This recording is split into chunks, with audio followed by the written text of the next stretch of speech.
think that I just come in there and look for knockoffs, and that's not the case. I'm actually a sharp, smart fighter. So, well, I'm here. Who wanted to fight me? I really don't care who's in front of me. I don't feel like no fighter can beat me.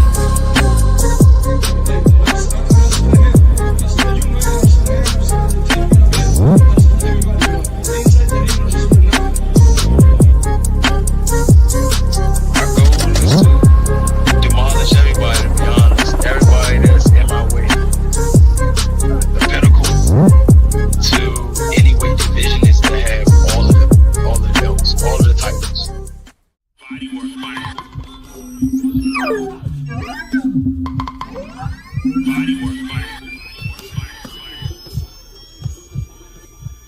Welcome to Bodywork.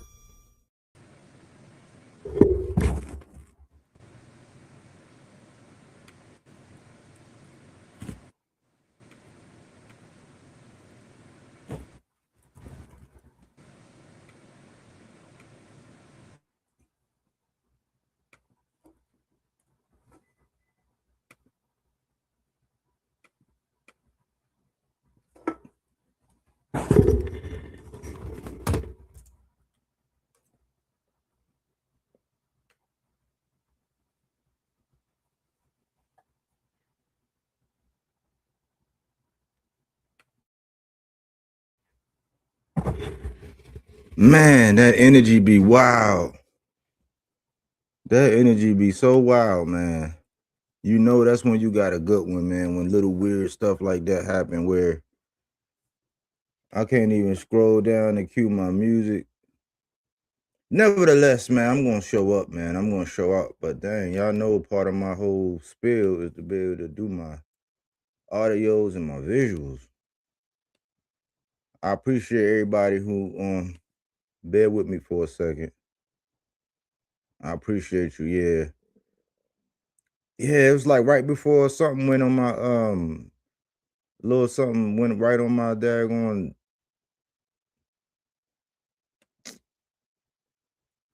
right on my MacBook.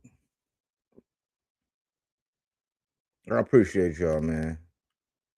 Promise you I got a fire show. That's why the little quirky stuff like this be happening.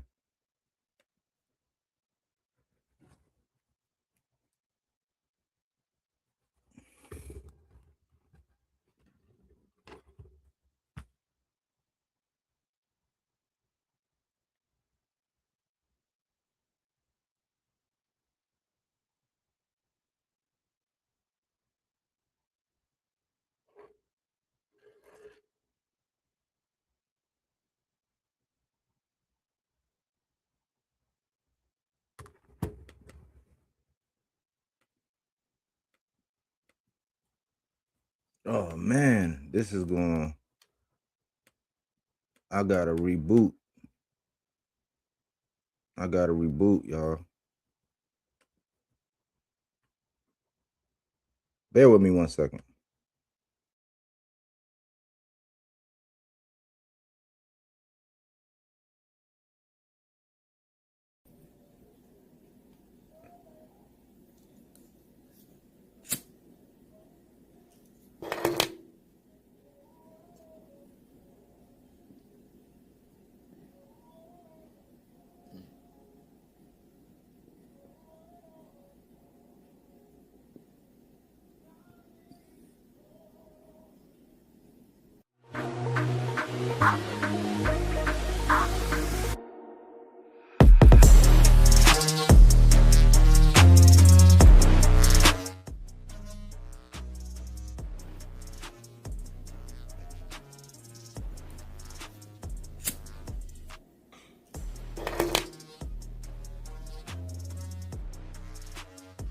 Welcome back.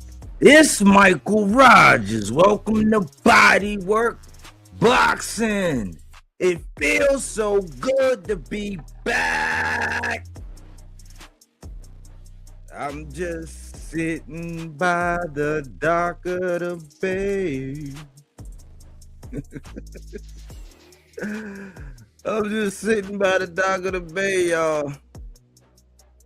Oh my goodness. What y'all normally do when y'all sitting at the dock of the bay? Watching the tide roll away. I'm just sitting on the dock of the bay, wasting time. So oh man, like yo, that's a precursor, man. Y'all know when you got a fire one. I know my fireest ones, they get the least amount of views, and always something quirky come out, man. Like I promise you, man. Them type things happen for a reason, you know. But I am the original rude boy, Don Dada, Michael Rogers. What's going on, AC? What's going on, bro? It's another great day, man. Yeah, this one got the meat, potatoes, and the gravy on it. So we about to eat lovely. So get your plate, get your cups, get your spoon and your fork. You know what I'm saying? Get your little condiments, get your little bread, your little butter, and everything else, so you can sop up that gravy, because it's gonna be a good meal. You know what I'm saying? So tune in for this one. This one gonna be a good one. Yeah, you listening to a real chef for real. So when he get to talking that food shit, I got to play second fiddle to that food shit, man. So he talking about a meal. I was like, hey man, this is what I'm trying to do. And I said, unless you got, you know what I'm saying, a nice little, you know, he was like, man, shit, man, we about to get full off this joint, boy. But we had technical difficulties, but I don't let, you know what I'm saying, little stuff like that, like the very, very beginning, to be a little awkward. But for my 300, this is really for my 300, you know, and anybody that's listening, I implore you to subscribe if you have any, if you get educated, if you learn something, if we make you think, if we get your boxing juices flowing, you know what I'm saying, then let us know. Hit the like button, subscribe if you haven't subscribed, and enjoy the show. But man, I've been looking at the landscape of boxing, and Boots and them been on my mind, because it's like all of his peers in and around his weight class are they're doing some big things. You know, and I'm sitting there like, okay, well, let's just give some things some times. But I always wait till after the fight, because when certain fighters fight, right after the fight, it be all these expectations, all these demands, all of this, and all I'm hearing is Jiminy Crickets. And I won't get ahead of myself, but that's really what's on my mind, y'all. And that's really what is going on right now. So we're gonna give you the pulse on that situation and the pulse of boxing as I get into the housekeeping. Number one, Mr. Gary Russell did his homework on Andy Irioka. Listen, I saw a interview of Mr. Gary Russell and Gary Antoine Russell.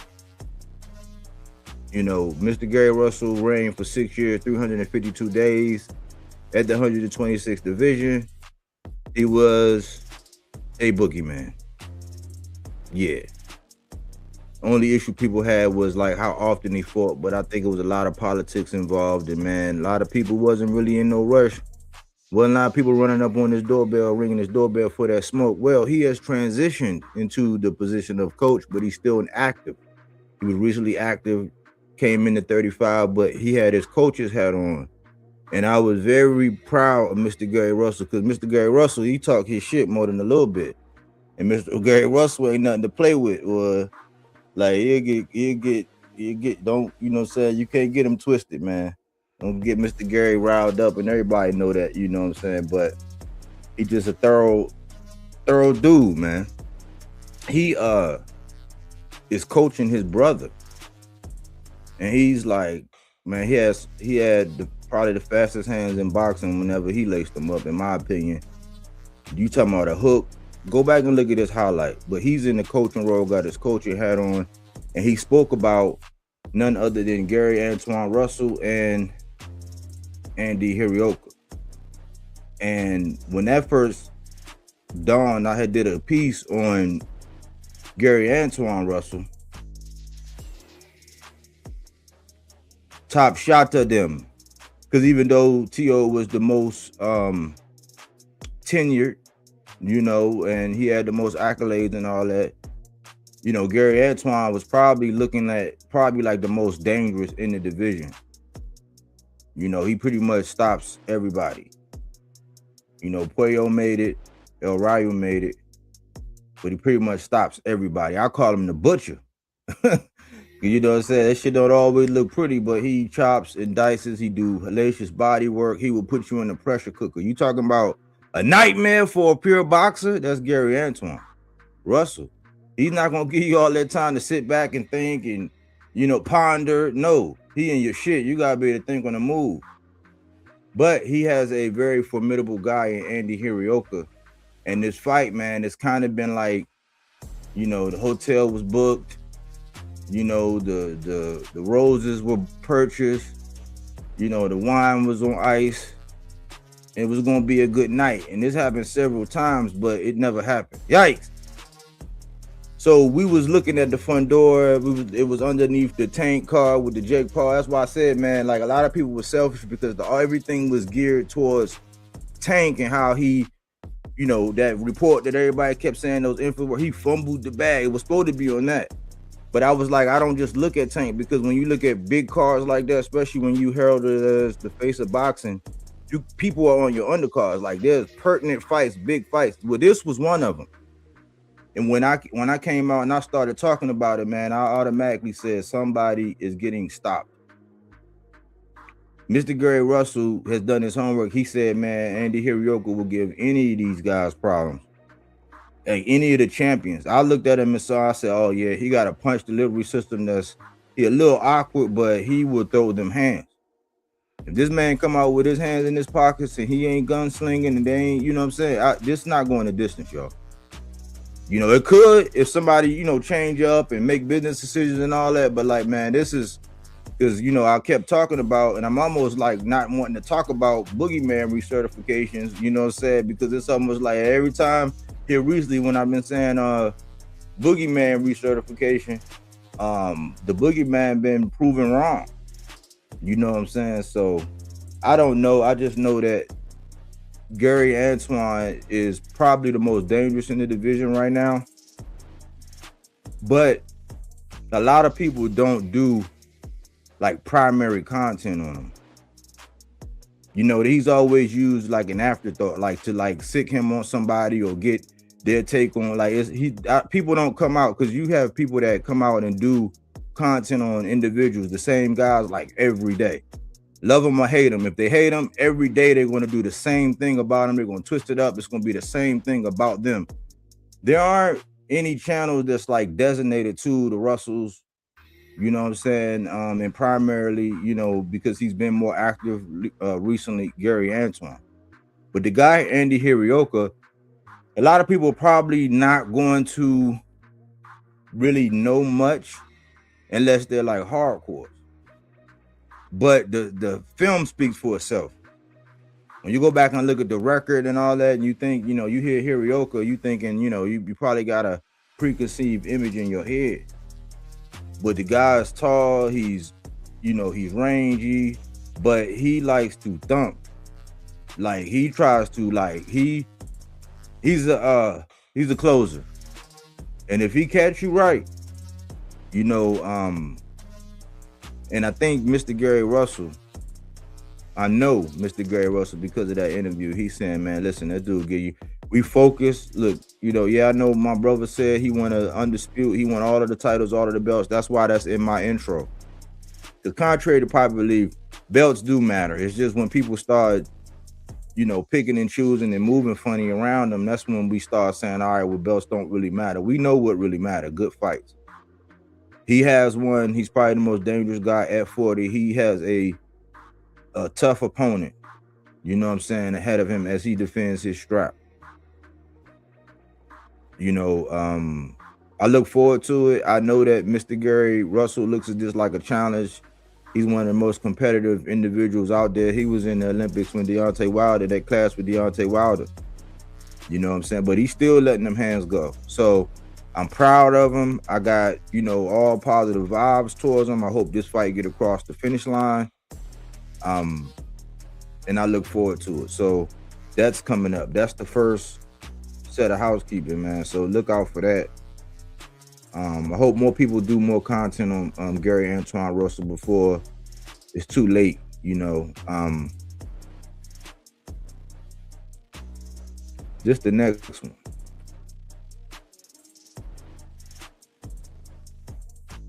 Shushu doubles down on his quest for Inouye smoke. And, you know, initially I was like, I always think about realistic, like realistically, can that fight happen next? Yes. Then I ask myself, is it likely to happen next? I'm not sure. So for me, I like the energy. And this is not anything new. So I think it's been all of it at the bare minimum 2 years, Shushu been saying anyway. Now, initially when he said, I was looking at Shushu, he was still, you know, being, you know, he was going up against these different guys and learning himself and all that, but he was so confident about it that I was like, man, it's a little premature. I like the energy, but I thought it was a little premature. And everything about him was showing me that, yeah, he really want that smoke. He that type. I believe he is. We fast forward today knowing that the clock is ticking and big fights are big fights. I admire him staying consistent, because some people say somebody's name, as soon as they get a strap, they don't say my name, say my name. You know, I'm not even going to use no name. But a lot of these people, like contenders, rising stars, you know, they grab that strap and everything changed. That's why I say I should have a series called Before the Silk Sheet. But Shushu just got a taste of that championship with a devastating 5-piece. I ain't saying never, but the first time in a long time I seen somebody hit somebody with the biscuit. He was out with a biscuit and then follow up with a 4-piece, starting down in the basement and coming all the way up top. By the time after the biscuit, it was no more need. He was going to fall anyway. And then close him off with 4-piece and then walk outside on the skirt of the ring. He did his thing. So I'm like, talk your shit. Rumble, young man, rumble. So his name is ringing bells in the street. I hope he capitalizes on his momentum. A more realistic fight is probably looking at the winner of this Nick Ball Figueroa fight. You know, I know he's been calling out Espinosa too, saying he'll climb that tree or he'll chop that tree down, however you want to slice it and dice it. I am excited. I no longer think it's premature. The question is, because as Inouye move up, I have to be honest. I don't think that he can afford to get touched by a guy like Shushu, like these lapses he be having where he you know, fall down or whatever. I think it's gonna be, man, whoever get their offense off. You know what I'm saying? Which, and you know, pretty much it tell you that defense, you know what I'm saying, is important, but it's whoever get their offense off, because if Shushu touch Inouye, it's over. But Inouye, you know, he can, you know, he's been getting hit and dropped here lately, but he can figure out, enact the game plan, and he can box. And he'll be moving up again. So I don't know, you know, if that's realistic. I pretty much want to see the Nick Ball fight. You know, I would love to see him and Ray Ford mix it up, you know, eventually, because I know when it comes to the Brat Pack, I know a lot of people don't talk about Ray Ford, because I don't see anybody doing no videos about Ray Ford, but like he be, you know what I'm saying, speaking his piece. He was the Cobra in my boxes to watch at one point in time, man. I used to really be checking for Ray Ford. I'm not sure what's going on, but I would love to see Shushu get it on with him at some point. You know what I'm saying? I know it's a little discrepancy there as far as, you know, him wanting Oshaki, which I appreciate. I would just say, Ray Ford, do something else. Ever since that Nick Ball thing, you've been dragging your feet. Do something else to make Oshaki, you know what I'm saying? Oshaki did something for Shakur. You ain't just get the cosign. We in the cosign era, y'all. But if you got a good cosign, you get a. I seen Roy Jones cosigning the craziest shit today. I said, not you too, Roy. But I'm not even gonna get into that. It's Shushu's time. He's calling out the big name. He's keeping it consistent. The same thing he did before, the same way he was acting before, the same way he's acting after the strap, which is a very good sign initially. We just hope he keep that same energy. And I'm pulling for Shushu to get the fights that he need. Now he got something to bring to the table. He's not just high risk, low reward anymore. I mean, he got a strap, and he did it the hard way. He got his rite of passage. So rock on, Shushu. The third one. Jao Bataya welcomes Boogeyman Benavidez fight. I was really listening to the lingo and trying to hear what he was saying or whatever, and he basically said, yeah, when it's time, I'll be more than, happy to share the ring with him. He said, I look at him, I know he's the real deal, but I welcome that fight. I said, yeah. So when we talk about big fights, it might be a hardcore thing because Jao Bataya, you can't go to... You ask the man down the street around the corner, the man at the gas station or something, they not gonna know.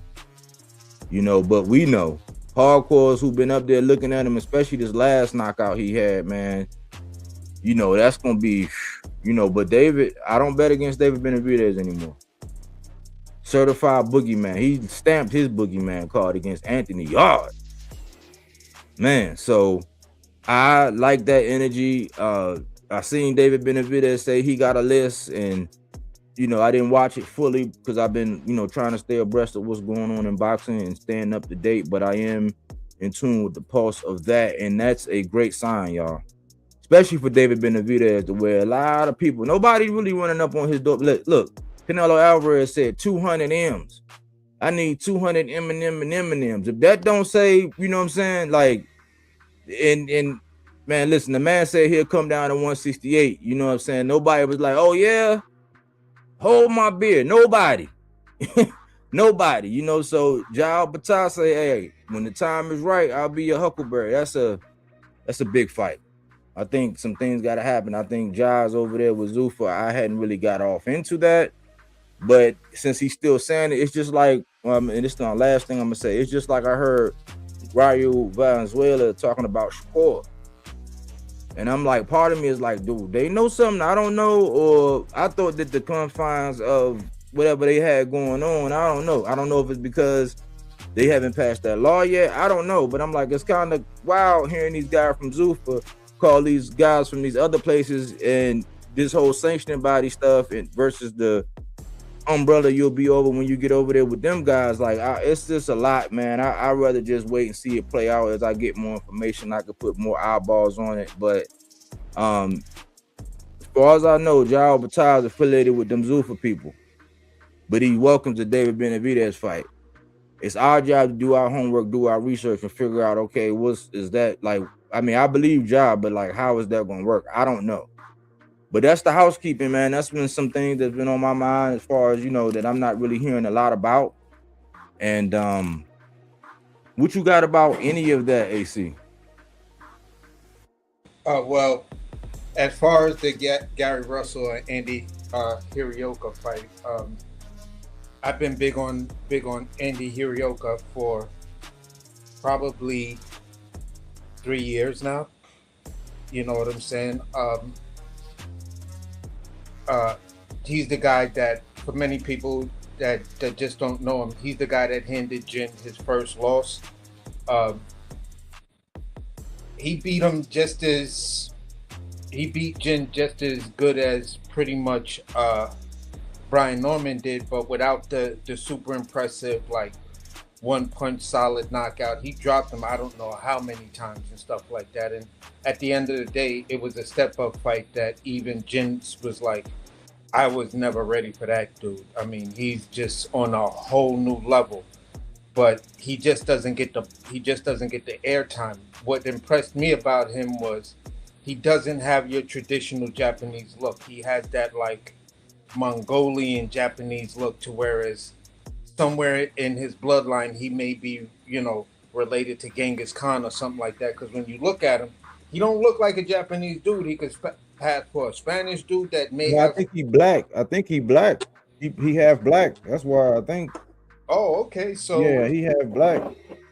so it's those type of things that just made him an anomaly, in my opinion, in the boxing, in boxing, at least Japanese boxing. And I pretty much saw him and was like, oh shit, who the fuck is this dude? You know what I'm saying? So I'm super excited about this fight.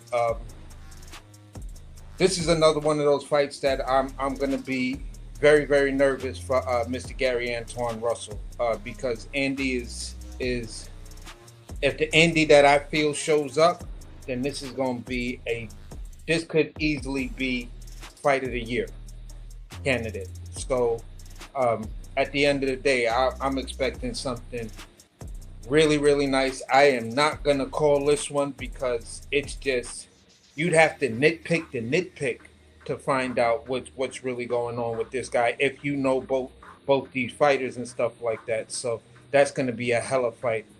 Um, Shushu with that Inouye smoke. When he first was doing it, I was like, yeah, that's what you're supposed to do. You know, when you at that stage where you're starting to get that buzz, you got to attach your name to a big fight. Whether Hmm. whether it's possible, relevant, none of that shit matters. It's the matter of putting it out there. You know what I'm saying? Everybody's gonna start saying, "Oh, Shushu ain't ready," or blah blah blah. But now you got everybody talking about a fight that you just said you want. So so he put those stakes in the ground and said, "Yeah, I'm planting this tree. This is my Inouye tree. I'm a water it, nurture it. You know, when the snow comes down, and put a little heater and a blanket over it, so this shit has a chance to mature and grow." You know what I'm saying? And this will be like one of those things where money gonna grow on this tree if I can get that Inouye fight. So I dig the moves that he's doing, and I have no issues with it. And the mere fact that you still consistent on it, it says volumes. Ja Obatayev, Boogeyman versus David Benavidez, the Boogeyman. You know, this is one of those fights. It gets across the line. Um, I'm in a weird place with it. I see paths for both these guys to win. It doesn't feel like it's a 50-50 fight, but it makes me think it's a 50-50 fight only because David Benavidez is moving up. I've seen him mature in such a way that stylistically, if I had to use recency bias, you put Jao Bataya's last performance up against David Benavidez's last performance, you're going to think David's going to go up there and annihilate this dude. You feel what I'm saying? He's going to break him down just the way he did the heavy puncher like, Anthony Yarde. So that's where that lies. I hope this fight gets across. I hope the Gary Russell fight, we we start to see those press conferences, or they make that announcement or whatever. And those are two fights that I would be like, wow, I can't believe we actually getting these shits in 2026. So that's where I land on all of that.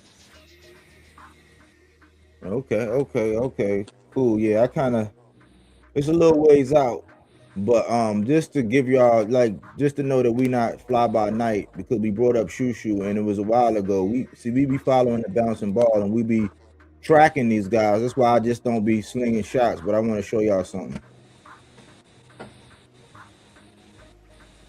We asked this question a while ago: who's stepping?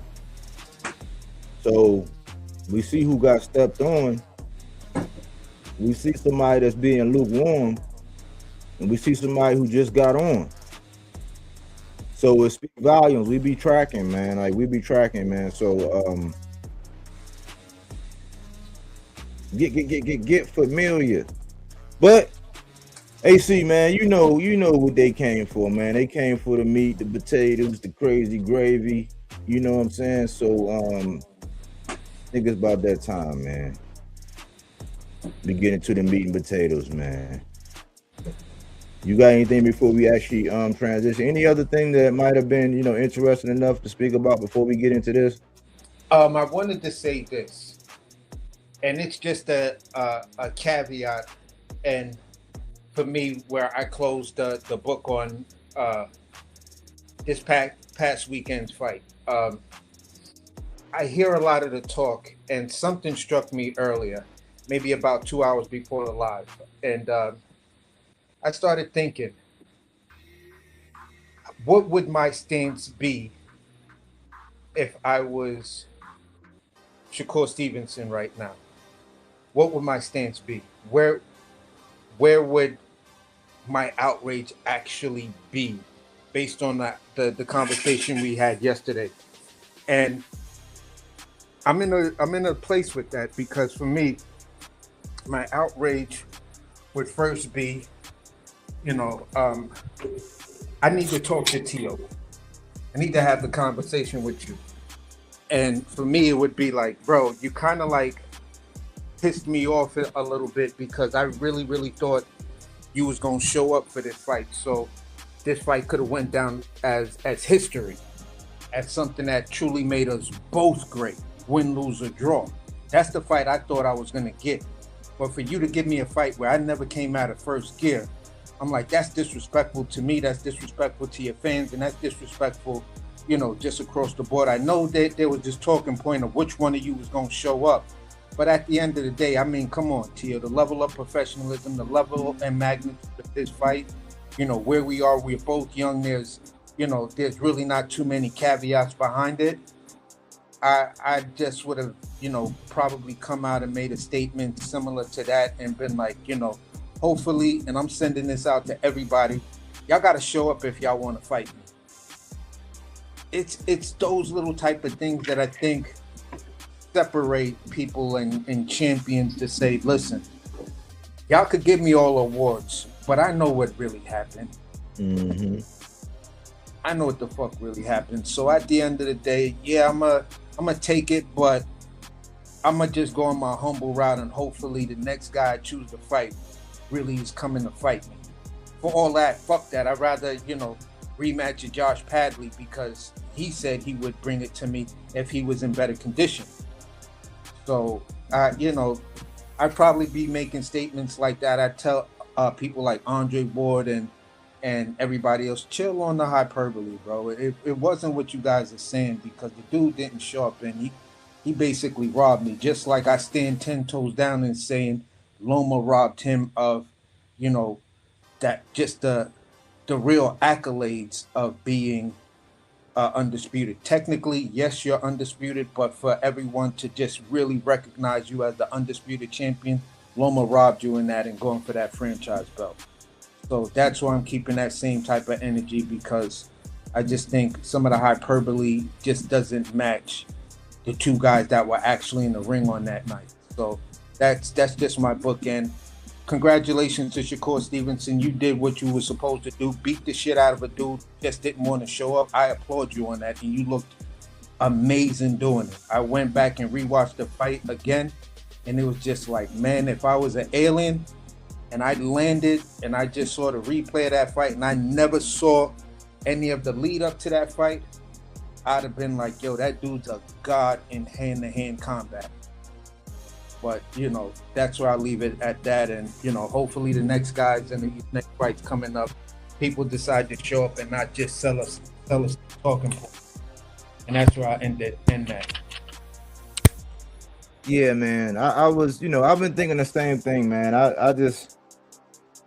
I keep hearing rumors about who was in the back, who was alone, if he was by himself, all this other stuff, and this is like a hangover from when everybody's like jockstrap riding for one fighter. I don't like that shit. Like, I mean, all the people that was going for both sides, they disappear.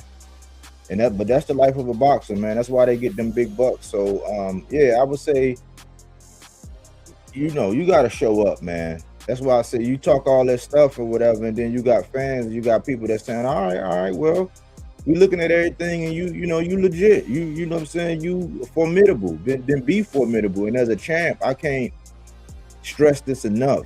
As a champ, it's an extra responsibility to where you either go out on your shield, you go out trying, you make adjustments, you show that urgency, you show that, man, this ain't, you got to really, because y'all gladiators. And we respect y'all as such, but you know, you can't pack it in like that, man. Like, I think with Brian Norman, I think that he couldn't. I think too late he caught on and started making adjustments, and he kind of came on a little bit, but it was way too late. I think that T.O. at any point, I mean, shit, T.O. was he's shown he could be a dog. I mean, he was in there getting punched by Claggett, like he durable as fuck. Like, I mean, I think that shit, like, I take it as a champion you gotta knock me out. Like in real life, you gotta knock me out, man. Like I'm saying, I'm speaking as Michael Rogers. You gotta knock me out, man. You get the best of me, you get the best of me, but like you have to do me, man. Like especially like man.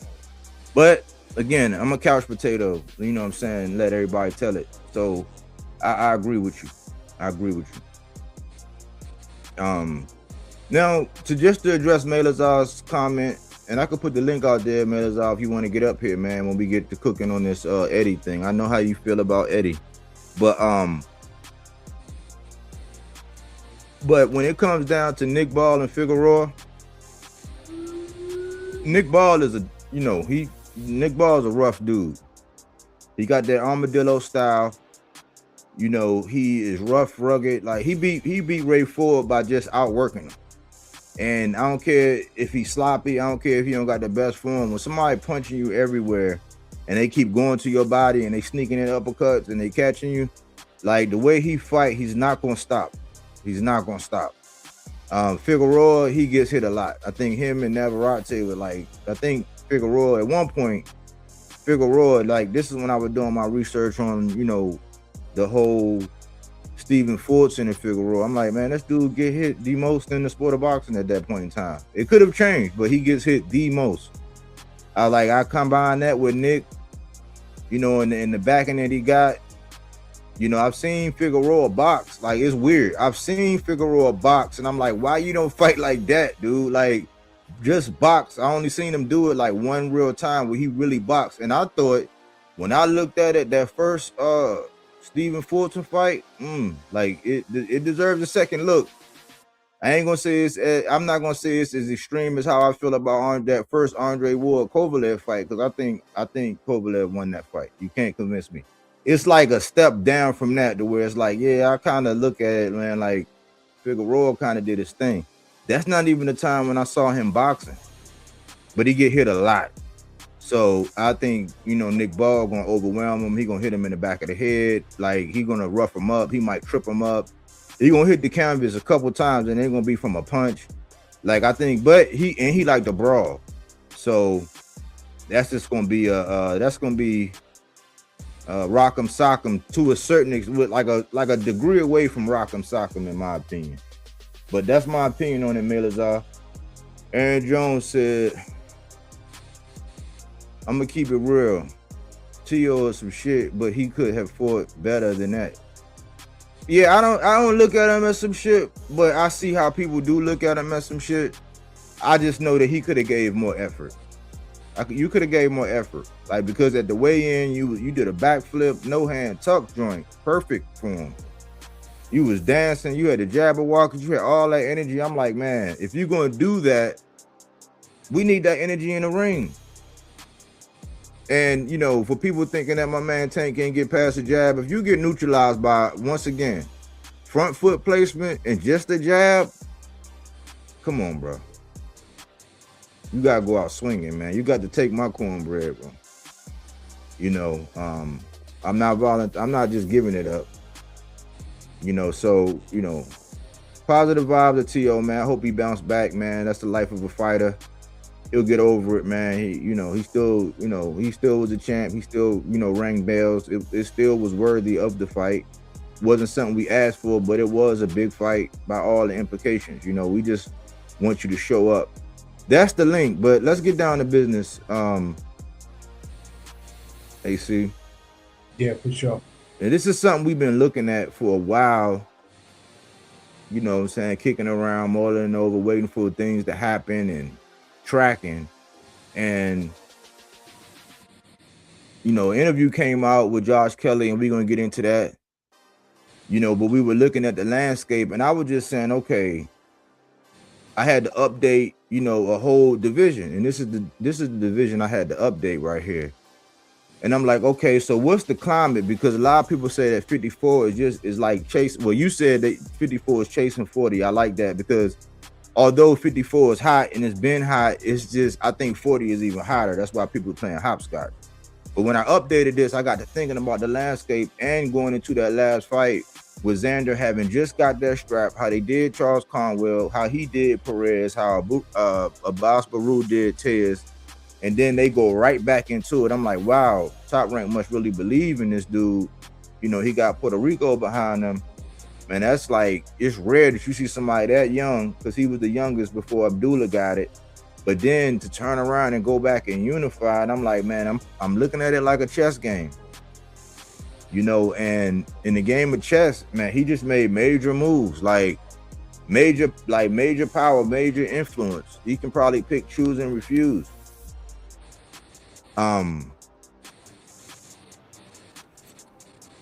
So I'm looking at it, and Xander is unified. Josh Kelly just denied Bakram the Boogeyman Mirza-Zaliev his Boogeyman recertification and took his strap. Fondor is getting ready to defend his strap up against Keith Thurman. They're still talking about a Virgil Boots fight, all of this and all of that. And I'm like, okay, some information came out right before those fights where Eddie Hearn basically said, if Josh Kelly win, that solves a lot of problems for us. People in the comment section was like, what the fuck Eddie mean that solve a lot of problems for us? Like, I thought it was the rehab, was it the 10-pound rehydration? And you got to think, I'm not going to steal the thunder, man, but I got to play something and I got to give y'all, because you got to hear it. Like, these are the, you know, this is the thing that you got to hear, you know, when it come down to, so you can have, you know, you can be educated, you know what I'm saying? You can really like have conversations about it and be responsible, considering, not just listening to what your favorite content creator is saying or what's out here, because they'll lead you by the nose. Copyright disclaimer: under Section 107 of Copyright Act 1976, allowance is made for fair use for purposes such as criticism, comment, news reporting. We reporting news, criticism, teaching, scholarship, and research. We doing research. Fair use is used permitted by copyright statute that might otherwise be infringing. Non-profit, educational, personal use tips the balance in favor of fair. I always say we want to tip the balance in favor of fair. You might be a fan. You might see a thumbnail. You might read a title and get disgruntled without even hearing what's going on. We breaking it down. So I'm gonna play this real quick and we gonna cook. Go ahead. Salute, Melazar. Salud, AC, salud, Bodywork, salud, chat, everybody. You know, I like it. If you don't know how to play, if you don't read the rules, you don't know how to play the game. You know, always you need to know the rules right there, bro, so they cannot mess up with you.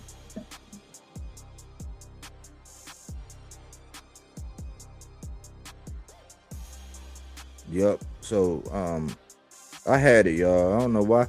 I always say, man, these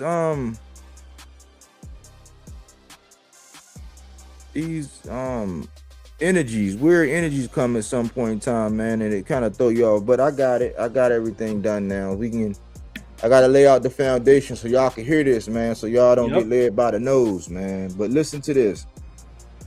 Listen to this, y'all. I've been telling you sometimes. I get too cranky and stuff. That's why sometimes I choose to don't come up, because I appreciate lose my temper and I don't want to like infect the you guys, you know, the panel. I don't want to infect it with me having bad attitude for other things, you know. When I come here, I want to be like straight head, you know, see the stuff all sides and ways, so we can have good conversation about it. Dale, you go. I appreciate it. I know sometimes that's why I'm like, it's there if you want it, but it's all good, man. We understand. I appreciate you doing that though, because it can skew things. You a scholar and a gentleman. Let me play this real quick though.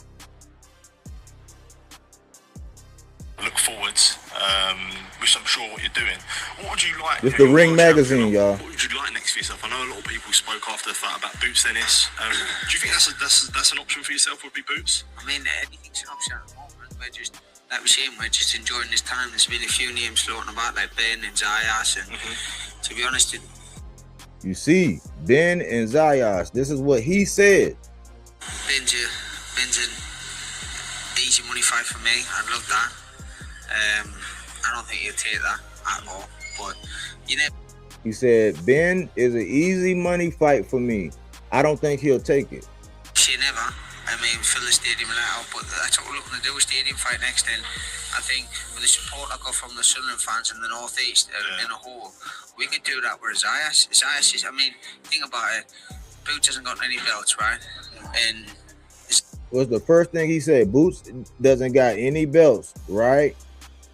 This is what I was saying. He let his leverage go when he moved up. Yep. So that's question number one, Eddie. Why did Boots move up? We're gonna park on like this. Why did Boots move up without leaving his leverage behind? He didn't lose it because he missed weight. He just left his leverage behind and didn't use none of it. He was a ring champ, a unified champ with the WBA and the IBF. So anybody can fight him without the weight stuff, you know? Mm-hmm. yeah, two He's got WBA and WBA. so why not just go straight in and try and add another two to mine? I will. I believe I will beat him. He was sparring with me ex. He was he fought with me. He said, why not go right in for two of them? Because Xander got two of them. He's like, and I think I can beat him. He's like, he was sparring my ex-sparring partner, Baru. And that's where we at now. Sparring partner, but so What did you make of that fight? If you saw any of it, actually, obviously yeah, I on the just same night. thought it just looked. Zayas won. It wasn't like a huge impressive win, Defend the but title, boy. Abbas is tough in game, and that's what he does. He tries to come in game here, and Fucking bricks. I thought Zayas won, but I didn't think it was. He said he didn't think it was impressive, but he's like, Xander won. You know, I'm not so- mad about it. I feel that way. Wasn't impressive. Neither he, because he beat freaking Multas Aliyev, but wasn't that impressive. He was running half of the fight, so whatever. yeah. That's the fight. If the Ben fight, obviously, it's disappointing now. Nowadays, world champion like me is gonna call for a fight with a person who's got nothing to bring to the table. But With nothing to bring to the table. So they using that Boots ain't got nothing to Hey, bring to the table. motherfuckers, what you mean? He got a fucking big ass crowd that fill up fucking seats. What you mean he don't bring shit to the table? He bring a fan base that pay money. What the fuck you mean? Defend that title. he's got such a big name. Reasons that, you know what I mean? But if it's not him, Zayas is the one we want. We want to take Zayas to. So they're going, he's saying Ben is number one. If not Ben. Now, before we get all hyper, I guess Eddie. these guys. Eddie the Snake. You see, because this is what he counting. I'm in his head. Okay, he saw what happened with Subriel and how we fill up that Barclays Center, right? So he's counting, right? This is his math. Oh, the Puerto Rican went like that for Subriel. Well, because they fill up that Choliseo over there with Top Rank, that they did a lot of marketing and was a very local core, but you know, Saya was the main event, whatever. Yes, you fill it up, but it wasn't expensive tickets like the Barclay. 1, 2, yes, the Puerto Rican in the island are supporting him. You know, it's a lot of thirsty one that they want to have a champion like Subriel was a taste, but I want a champion that have like at least 5 title defense and stuff like that. So it's that crowd that is thirsty that will go for anyone, but it's divided. Like it's not like Subriel fan base that is very united. Saya's fan base, yes, a lot of people are pumped up, but we are a bunch too that. So I don't think that math will work with him and Kelly in the United States here in New York, unless you want to bring Sayas to the UK, and I don't think he's gonna go over there. So, But he's saying, but listen, but Boots he's is gonna, bigger numbers.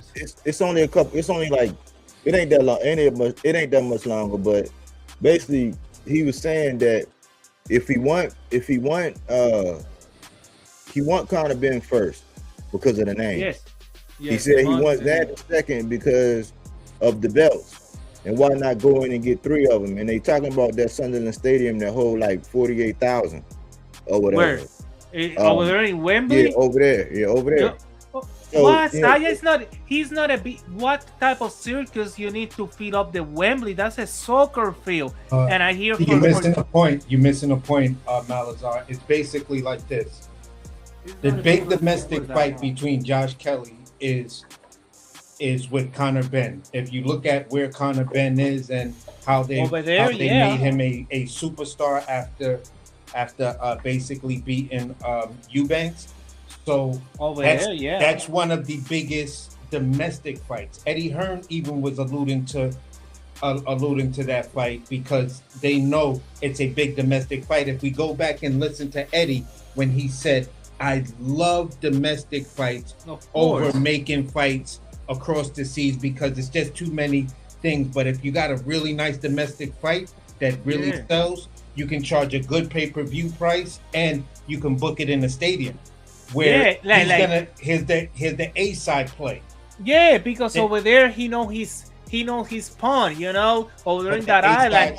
He got the BBC, he got all the shit. Over here is different. He needs to play bigger game. Is Josh Kelly fighting Conor Benn first? Yeah, in UK, Conor Benn, he becomes the A side in the UK. If the fight is made in the UK, if I look at it, Xander in the US, he doesn't make the kind of money he'll make in the UK. Xander in Puerto Rico, he will not make the same money he fights in UK. So you kind of put the squeeze on Xander to force him to go over to the UK. He's not gonna go there. That's the point. That would be silly of him.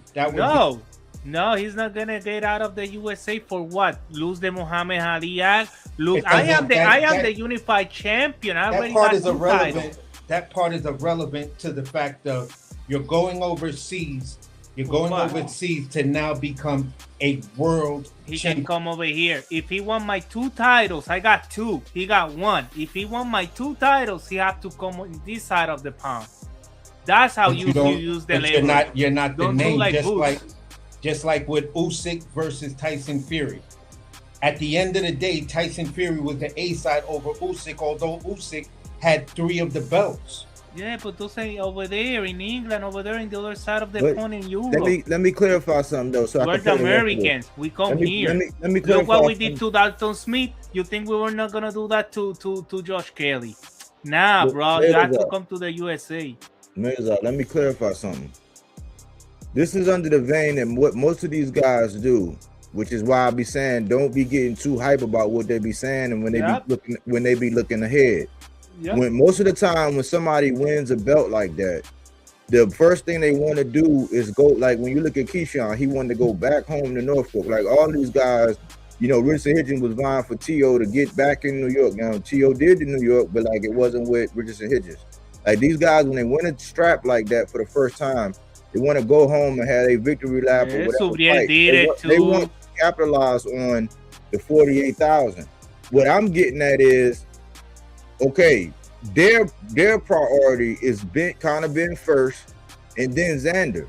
So that could be sold because does Conor Benn go back down to 47 to fight somebody like Shakur, or is it more worth it for him to fight Kelly over there because that's a domestic, and we are talking about Eddie. The question is always on Eddie, so I don't want us to get too riled up because any champion, they be getting that first fight, most of the time they be trying to take it back home to defend it. My thing is we have to see Fundora and Thurman, because if Fundora win, why the hell I gonna go to England and fight this British when I can make a Puerto Rico Mexican fight and sell out that event? That's right. Always a seller in the USA. ¿Tú me entiendes? It's no reason. Okay, so the focus is like we're not focused on Xander right now. Yep. We're not focused, so we got to look at it in the vein of that. We're not focused on Xander. We're focused on what the buildup was as far as Josh Kelly being signed with Eddie, with Boots being a fight. And so now we take Xander. He's the unified champ. He probably got the most pull right now. You know, so then you got Fundora.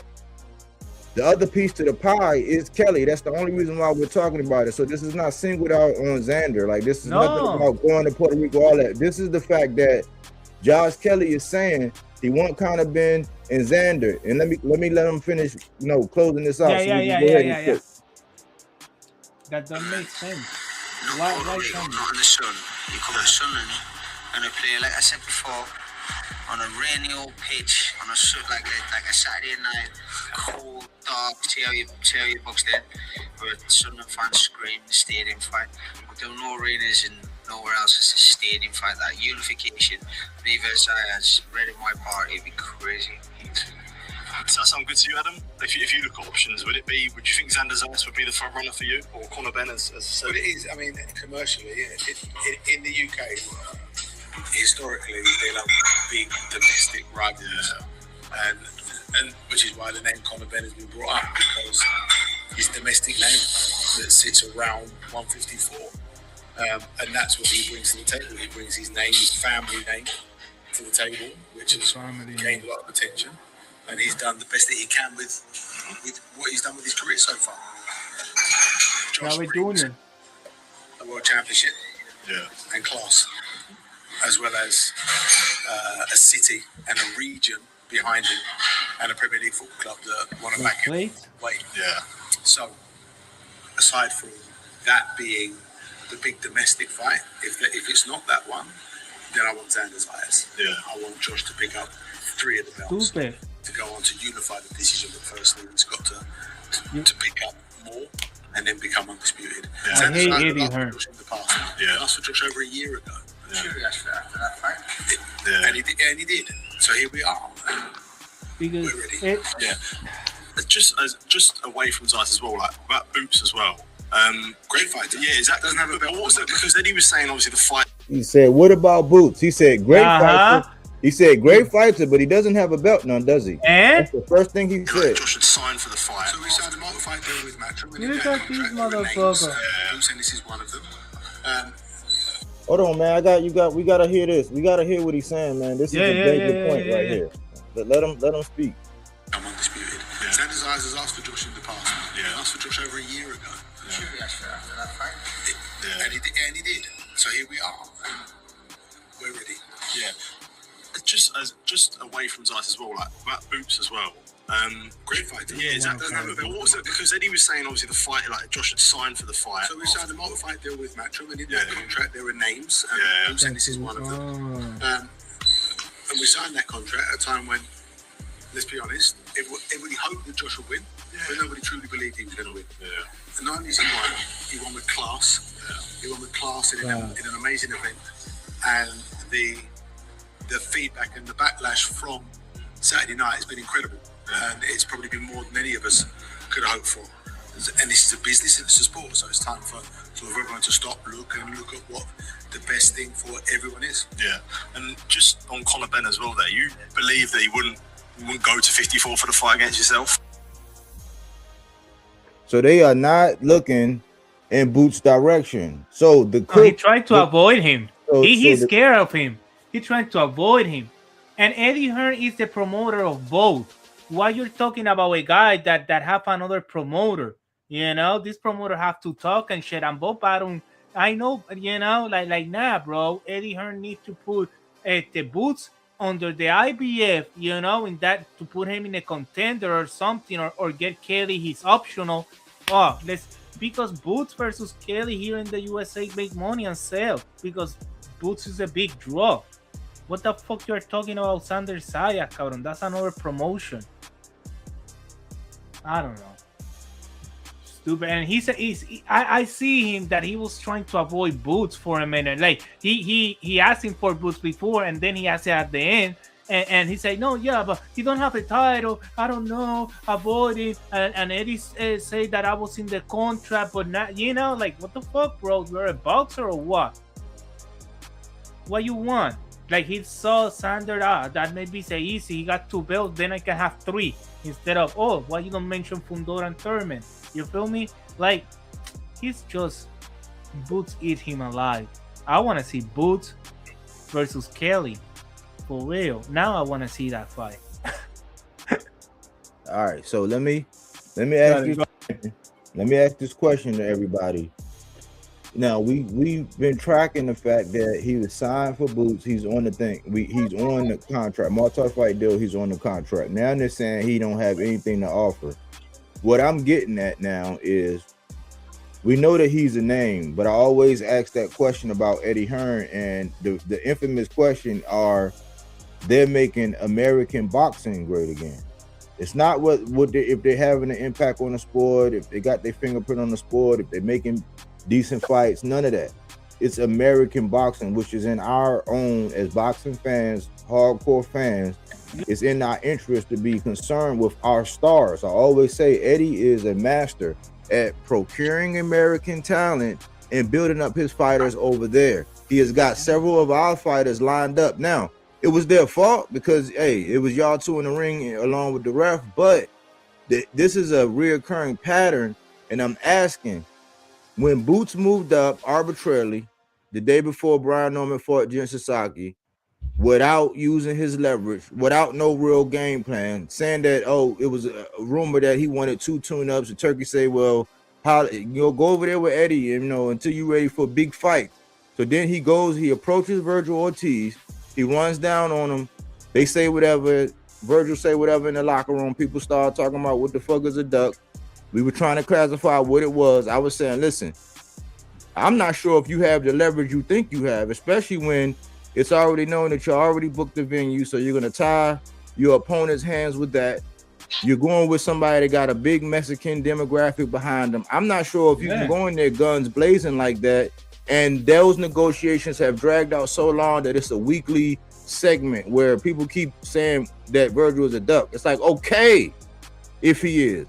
My question is, where is Boots at now? What can he do? Because Xander has unified. Josh Kelly just took a strap. There are bigger names. He's across the pond fighter. What are we looking at with Eddie and Boots? Like, what is going on, y'all? What's going on, AC? That AC, yeah. You go ahead. I was just I'm like the brother asked me in the comments the other day, do I think he's playing favoritism and stuff like that? That's kind of the way I feel, because at the end of the day, for me, at 47, he missed an opportunity. Whether the weight was an issue, no matter what it was, but you put out the contract for him to say, after this fight, we're going to do X, Y, and Z. So I asked the question, did he miss that opportunity to have that name on his pelt of beating Brian Norman? Devin Haney gets that push. Now you move up, and we either thought it was going to be Tellez or possibly Baccarat. And then it's 2 tune-ups, and then we don't get that fight. Long story short, it just makes me feel like,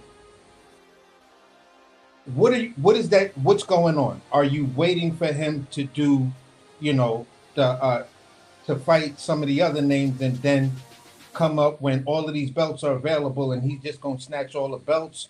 What's going to happen? But at the end of the day, something more relevant needs and more concrete needs to be stated for Boots, so we know where he's at, where he's going, and things like that. And it's just not a good look for right now. And now that Josh Kelly fight is not there, I don't know what's going on with the Virgil fight.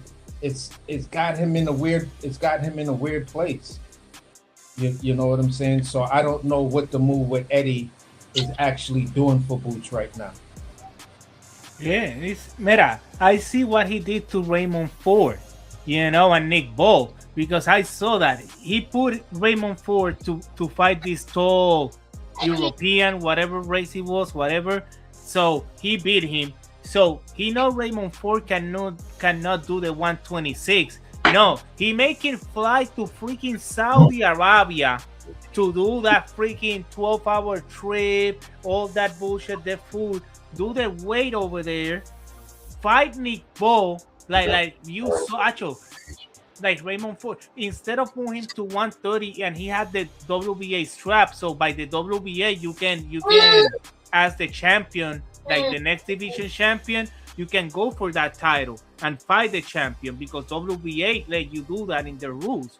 So instead of looking for a fight like that, you make him fight in Saudi Arabia, lose that card, and lose the title over there and make your guy bigger name. So now he's doing a lot of money. And where is Raymond Ford today?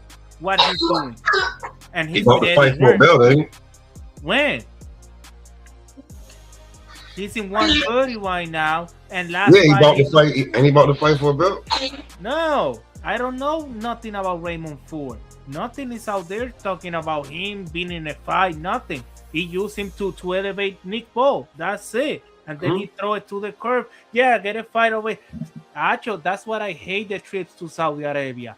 That's the reason I don't want them. Why? We're the biggest market and the high pays market because we pay more than any other place. Like they say, oh, I fill up this building with 20,000 seats, but not at the price that you fill it up here in the USA. Not charging $1,000 for a seat, $500. No, for $100, $200, the most expensive. Get the hell out of here. You feel me? Like, nah. Shit, bro, I want to go over there. Then I ain't trying to pay no $1,000 for no seat. Why you think the seats over there for the last fight last Saturday was over there? We get that was that card of the ring card. The cheapest one was like $300 up there. Like if you want to be in close to the ring and shit, that shit is like $1,000 right there in New York City, but at the Madison Square Garden. That's the difference. That's the reason was full of artists and known names and all celebrities. That's the word. But bro, Eddie Hearn is not doing nothing with the American boxing. If you see these cards are paid by Turkey or somebody else because he don't have the money or he don't have the balls to do it. So I don't know what promoter gonna come in and do this shit because Al Heyman, yes, he's doing his thing, but they got the boxer fighting every 18 months. That's the reason they moved with Eddie because Eddie was promising you're gonna fight at least twice a year and I'm gonna get you titles. At the end of the day, he got him the unification, but after that, nothing. And nothing with if nothing is happening with Virgil, what else you got for him? Why you talking? You got a title lineup. You got talks with Fundoro or Thurman, the winner of that fight. What you got? He's doing the same shit in every fucking division. Yeah, what's up, Boom? Yo, what's good, fellas? What's going on with you, man? What's on your mind? Appreciate you hopping on, man. What you think about the current situation, man?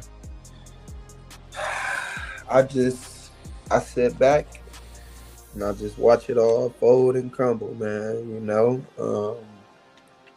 I'm actually very impressed with, the fights from the 31st, which is really, that went well. Eddie Hearn is really not that great of a promoter.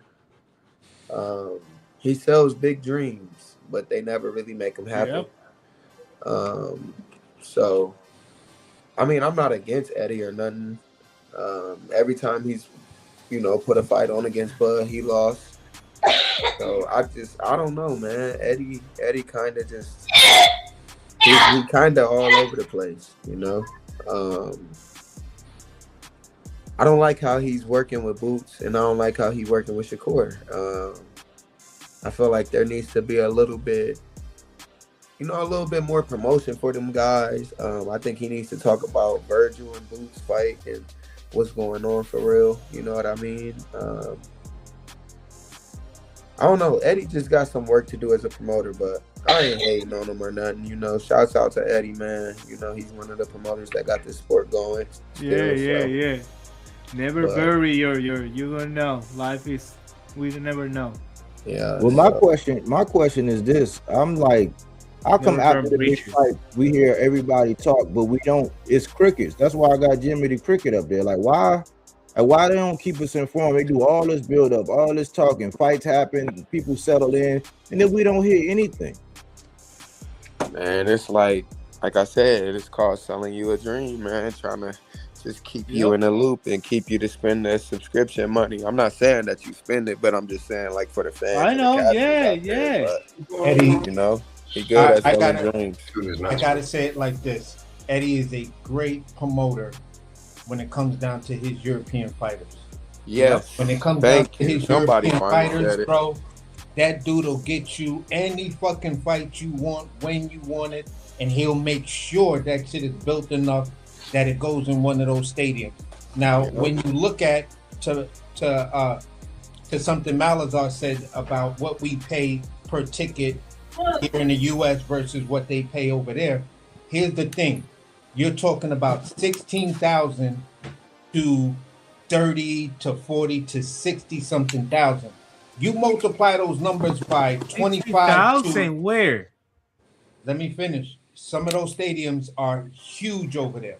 You hear what I'm saying? But what I'm saying is this. I don't want to get caught up in the semantics of the exact amount. What I'm saying is this: is when you look at those huge stadiums compared to our much smaller venues that we can charge a bigger price for, but when you look at what they make overall per seat, it's damn near the same money with a plus or minus in either way. So it actually does one of two things.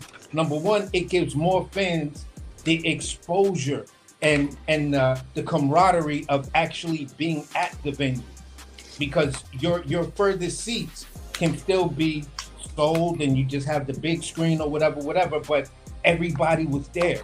You were there 30, 40, 50,000 people. You know what I'm saying? So at the end of the day, man, I look at it like this. That's why the UK market is so entrenched with their boxing, as opposed to one of the reasons why the USA market is not there. Because number one, our price points are too high, and number two, not everybody can get in the venues, and we don't have major fights that are happening in football stadiums. Yeah. Hey, one thing I want to add too is I agree with AC. He hit it right on the money when he talked about how Eddie promotes UK fighters. I mean, look at Josh Padley. He got a WBA Continental belt. So again, like, I don't know, man. Eddie just wishy-washy. He fishy, man. You know. Can I say something real quick? Like, I'm not Go the ahead. Eddie Hearn fan. He's won the award 4 times in the last 10 years. Yeah.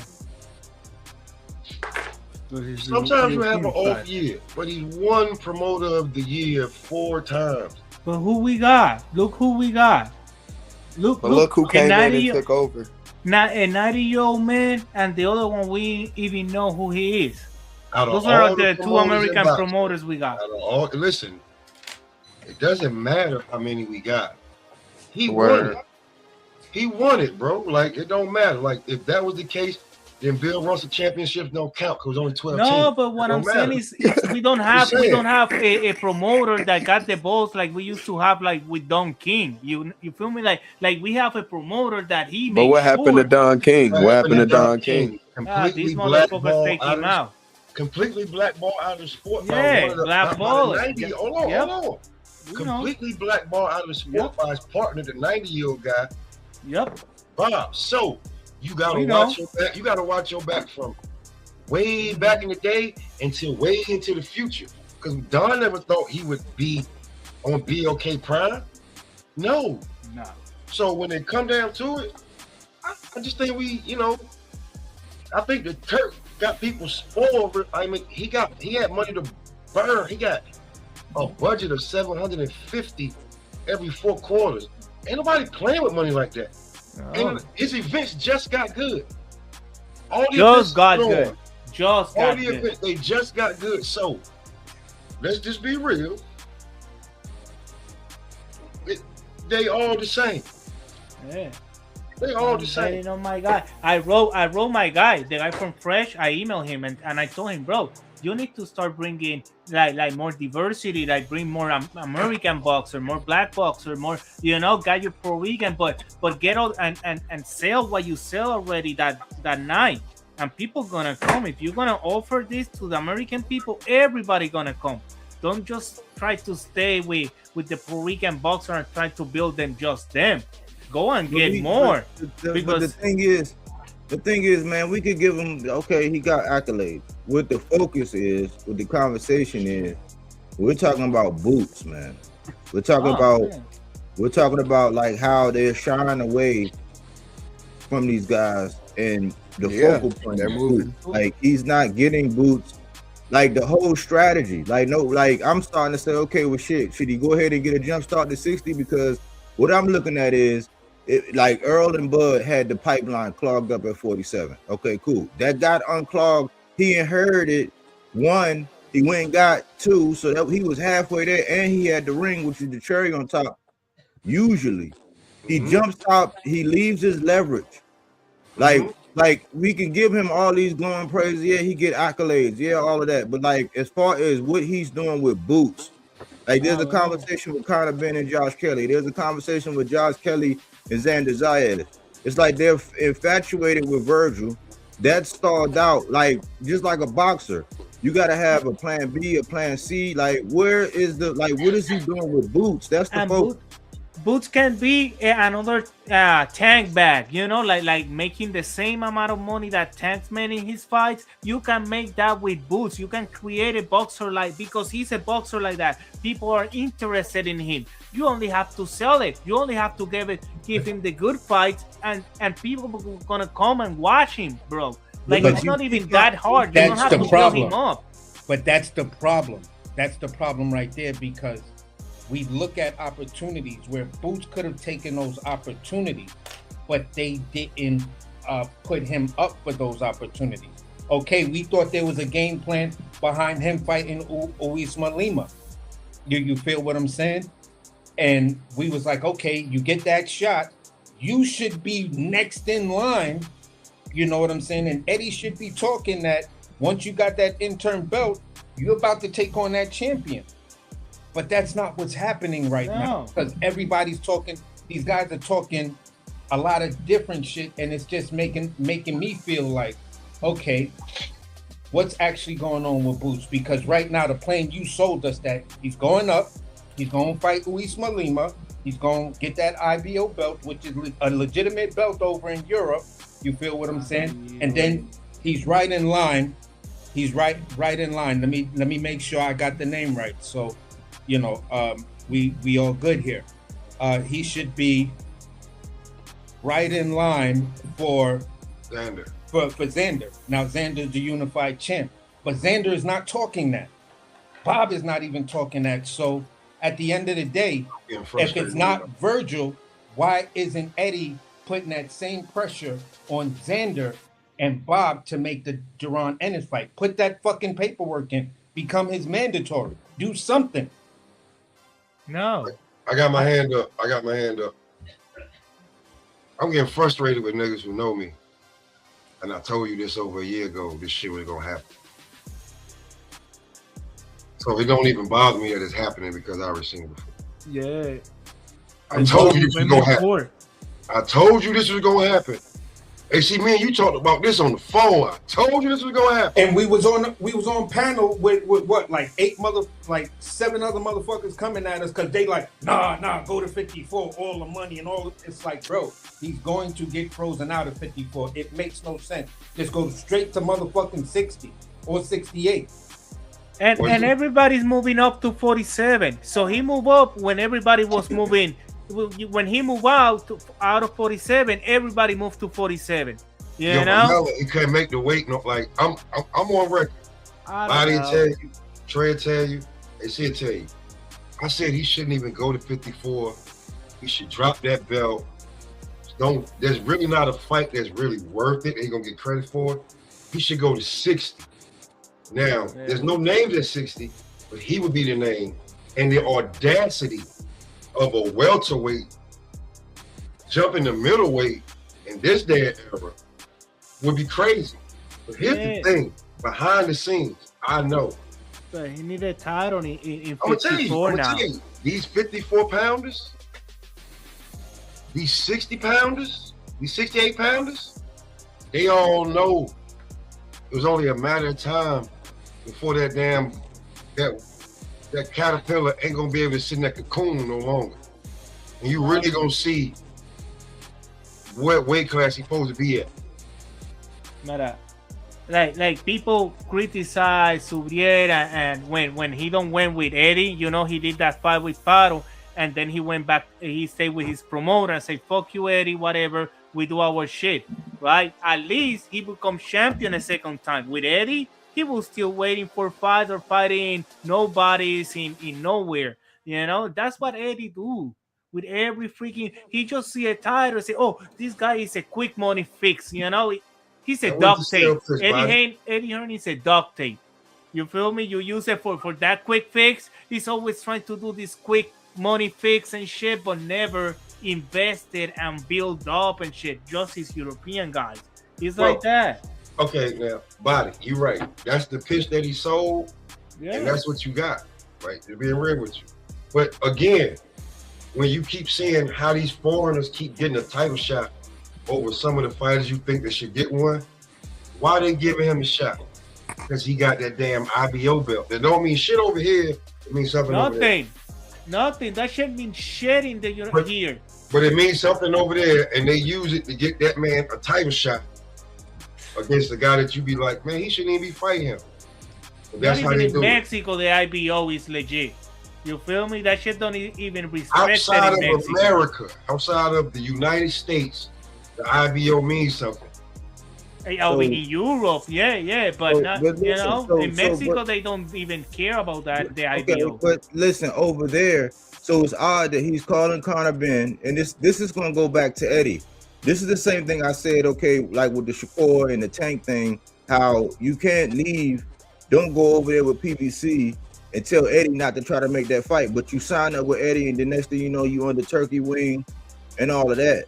So when Boots came up for like, because he just re-upped his contract, I think right after that Stanionis one, and you inherited Gilsall, it might have been better to just, I don't know, you could afford, because it wasn't like you was there, you was big, but you had been busting out the seams and you was just active, look better than you ever looked against Stanionis.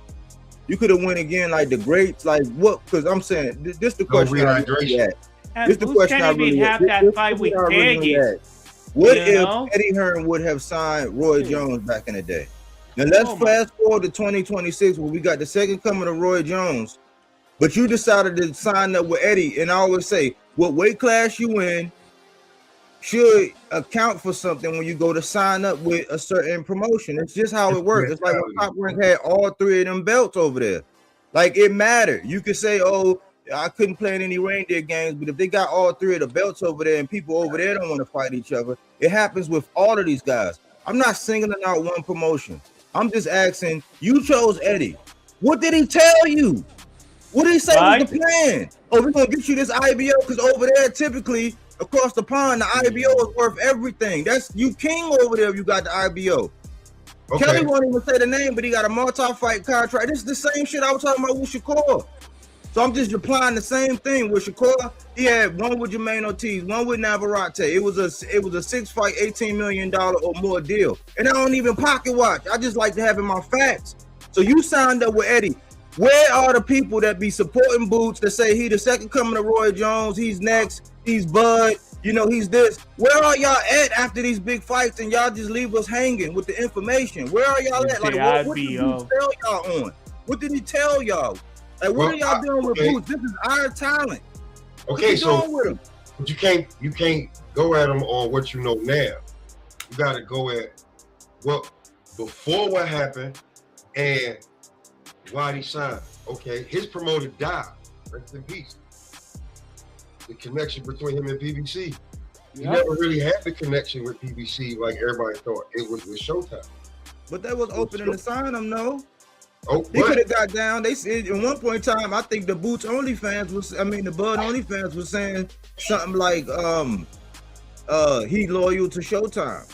They be saying that. That's their big rebuttal. So I'm like, so it was Espinosa. Espinosa used to speak glowing about Boots. I think it was that manager dude that died. But like you chose to sign with Eddie. What did he sell you on? Okay. Let me even get to that. You just brought up Espinosa. Look what Floyd doing to him now. That's one other thing. That's shit that they probably knew back then that we only finding out now. Yep. You know what I'm saying? That's why Subriel team left PBC. I'm saying on the pay-per-view level, if you're doing pay-per-views, because I'm hearing it, that's what it's around. But that's a good little point. Okay. But before that was known, Okay, who else? Anybody from Boots Camp gonna tell us like, yeah, because we were scared of that? Like, I don't know. Like, no, I'm just saying when you look at the landscape, the whole landscape. Like, I'm not looking at the whole landscape. Can you go to top rank? What's top rank? What you going like top rank? Was that a good fit if you went to top rank? No. Really? You see what I'm saying?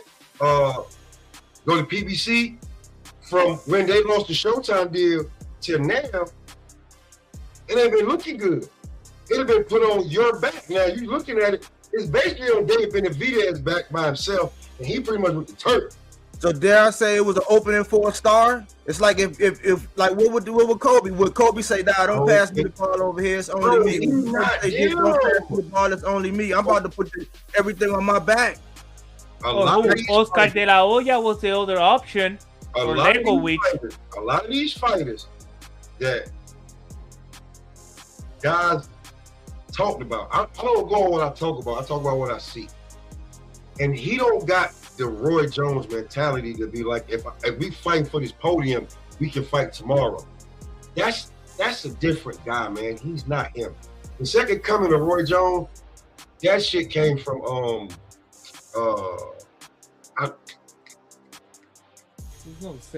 shit came from YouTube when they was trying to deflect the Earl, Bud, Boots. Like Boots was like, and I knew this was coming. I felt bad for him. I'm like, he gonna catch the shit into the dipstick on this one because he's being used as a pawn to keep Bud away from Earl, or vice versa.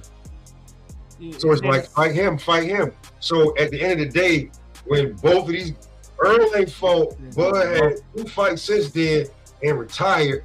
Now Boots is catching all the shit. So Madrimov, that's gonna be his next fight. You're gonna see he's gonna be Madrimov. Madrimov just had a good win. You put him in the ring with Madrimov. Nah, I'm tired of seeing that play, man. Like, no, man. What do you do, bro? What do you do? Just lost opportunity. Josh Kelly, that's what you do. Hey, Eddie Hearn could have been had.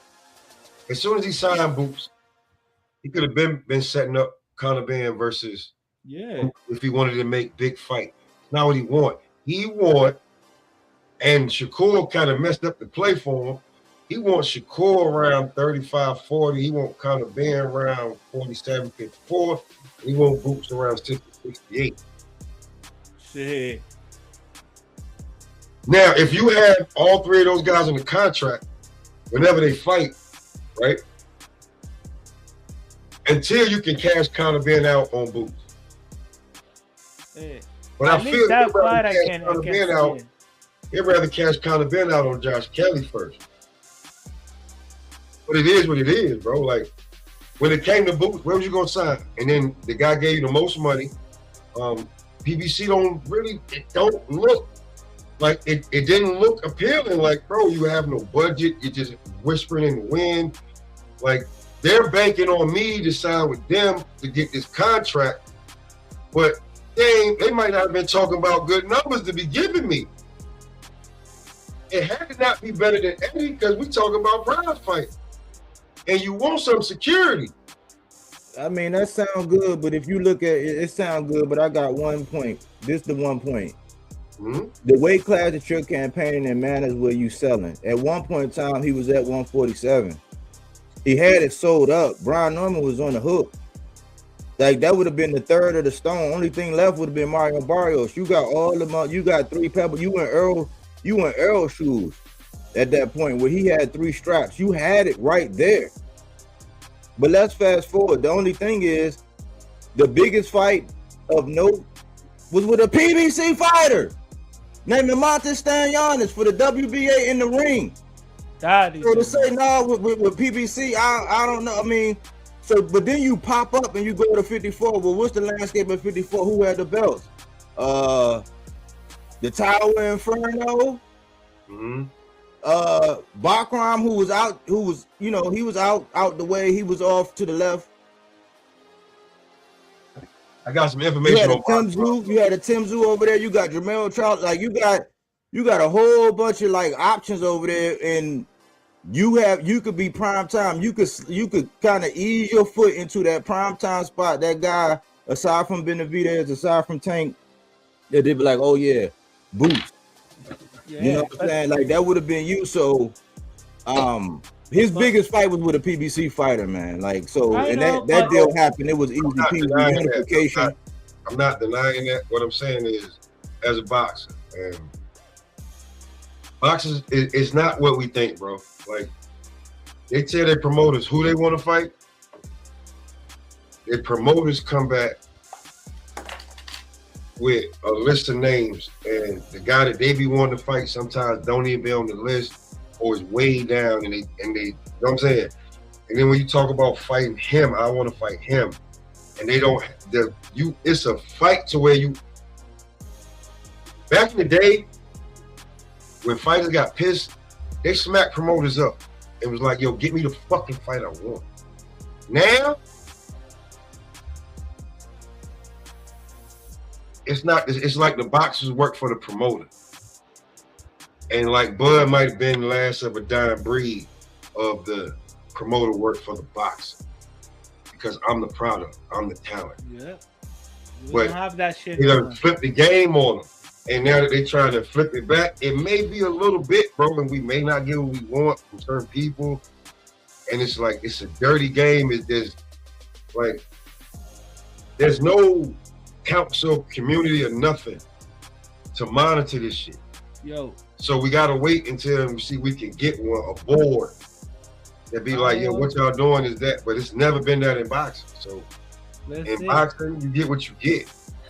Like, Mera, I'm gonna tell you what Subriel was complaining and why they move out of PBC, right? He was complaining that with PBC, they don't knew when the next fight was gonna come up. Sometimes can pass 9 months, sometimes can pass a year, and they don't let you know. Or sometimes it can be 2 months. Or sometimes it's 2 months. You ain't even real. Hey, hold on, you got another fight. Who am I fighting? I don't know yet. So they even knew, like, back, I'm telling you, this was like back in 2018 and stuff. Like, they want to fight, like, Subriel go up to 47 and fight Boots because they don't have nobody for Boots. And Subriel was barely doing the 140. So he was like, what, I gonna go to 147? See, I barely made the 140. What are you talking about? So, and he was chasing it. So that's the reason. So I think that's the reason Boots left PBC too, because they don't knew when the fight was going to come up. They don't knew, like, you know, they can be training and you don't know shit. So Eddie, I bet Eddie saw him like, no, I'm going to have you fighting twice a year. I'm going to get you champions. I'm going to get, you know, sell him mad and I'm going to pay you this amount of money. Uh-huh. And I'm going to pay you while you train too. That shit might be in there. Like, I don't know, but it had to be comfortable for him to go. Look, because the question is, one time with Matchroom was far less. So the question winds up becoming. So the question winds up becoming, why did Boots sign to it, and why did Boots sign to Matchroom? And looking at the landscape right now, if the whole Virgil thing is true, what he did with De La Hoya, then why isn't Boots in that same vein looking at shit like right now, like, bro, what the fuck am I doing? Like, why am I the guy sitting outside right now and I signed to you? You promised me these big fights at 54, and at the end of the day, you're not delivering on a fucking thing. So yeah, I know I got fans out there that was calling for me not even to go to 54, but I'm here now because I felt that the money was here at 54. Maybe legacy is here at 54. So if all of those things really matter at 54, why people were debating me and Pop on why he shouldn't go to 160 and things like that. It's okay. You signed to Eddie Hearn. Eddie Hearn probably promised you something. Going over there to get that belt should have automatically, and in other cases, it automatically triggered the mechanism that, okay, after that fight, you gotta fight this dude. That's not what's happening. None of that stuff is happening. So we're asking the question, as we follow this bouncing ball with Jerron Boots and his signing to Matchroom Boxing, why did you do that? Why did you do that? And then the first thing that made us say, what the fuck's going on? Is the fact that when you first signed to him, everybody was probably excited at 47 that we were going to get a Conor Benn versus Jerome Boots in a fight at 47 in the UK or in Philly. None of that stuff happened. Eddie Hearn says, no, I don't want to put Conor Benn in the ring with Boots. So then you say, okay, if you don't want to put him in the ring with Boots, you told us about Josh Kelly. Now you're not even really interested in Boots fighting Josh Kelly. You want to make Josh Kelly a domestic star in the UK and possibly go after Xander after he's that possible, star in the UK. So again, where does that leave Boots? Boots is now on the outside looking in, taking it way back to when they used to have those drawings of Terrence Crawford outside by himself, and everyone that's in PBC is right there. Yep. So at the end of the day, your last fight, I mean, not your last fight, the fight before the last, the one that you looked impressive, the one that you got the Ring Magazine thing was, with Stanionis, we seen the companies that was behind it. So at the end of the day, bro, fast forward all of that, put all of that in a pot, with some pot roast and potatoes and shit like that. You ask yourself, what other seasoning does need to be added to get this motherfucker popping? I already put enough salt. I'm scared to put salt on it because it might get salty. I put rosemary. I put thyme. I put everything. Is that me? I put everything there that needs to be there. And at the end of the day, it didn't show me. This shit still needs seasoning. Now, for prime cut of meat and no Diddy and pause or whatever, for a prime cut of meat that you dealing with in Boots that's supposed to be Wagyu beef, that tells you don't need a lot of seasoning. All you got to do is pair him right. Pair him with the right wine and the right vegetables, and there you go, bruh. It's pancake batter. But that's not what's happening with the dude. And that's why we're trying to figure out. AC, you want to go to cooking and eating it? Now, you know the difference. And sometimes when you go down south, it has so much seasoning, you ain't been there so long, you can't even finish the plate at first. But give it a few days. You tear that shit up like everybody else, don't you? But we've been there, bro. I'm just saying, sometimes it may be a little bit too much seasoning. But I'm saying, if it's too much seasoning, when did that too much seasoning? Hey, I'm not gonna keep arguing. We've been arguing for a year on. I'm not going. I'm on some camera shit. It's somewhere I'm not going this year. But at the end of the day, we gotta go there, bro. Because what the fuck's the problem with this dude, man? Why can't this dude get these opportunities that promised him? And then as fans bought into it with you signing. So you asked a question. You asked a question. I'm on record saying it. He been saying it. I'm on record saying it with him. He said it to the guy. And a guy that we all like over here. Yo, T here, what's good, bro?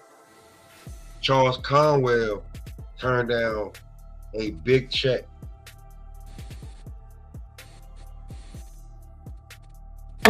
What check? In what fight? This was after the Chino Perez loss. Turned down a big check to fight Boots. Was this after the Chino Perez loss when that dude Chino went on to fight Xander when he lost? Was this after that or before that? I think it was before, when Boots was really when Boots just got there. Yeah, but I don't know if that listen, to be truthfully honest with you, I don't know, but I know that when me and him talked, he said, bro, he told him, bro, you bugging. You now on some other shit, people looking at it now and laughing and being like, yeah, but did you see how Rashidi Ellis looked at his manager, promoter, when he said, yeah, he came back with 500, but and you see when he said 500, how Rashidi eyes locked on him, like, hold on, wait, motherfucker. We might have been talking about 350 or something. They came back with 500.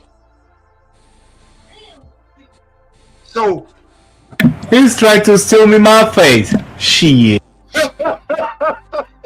So, like, certain, like, but here's another thing too, right? And I'm not saying like, ooh, Eddie just lost another purse bid.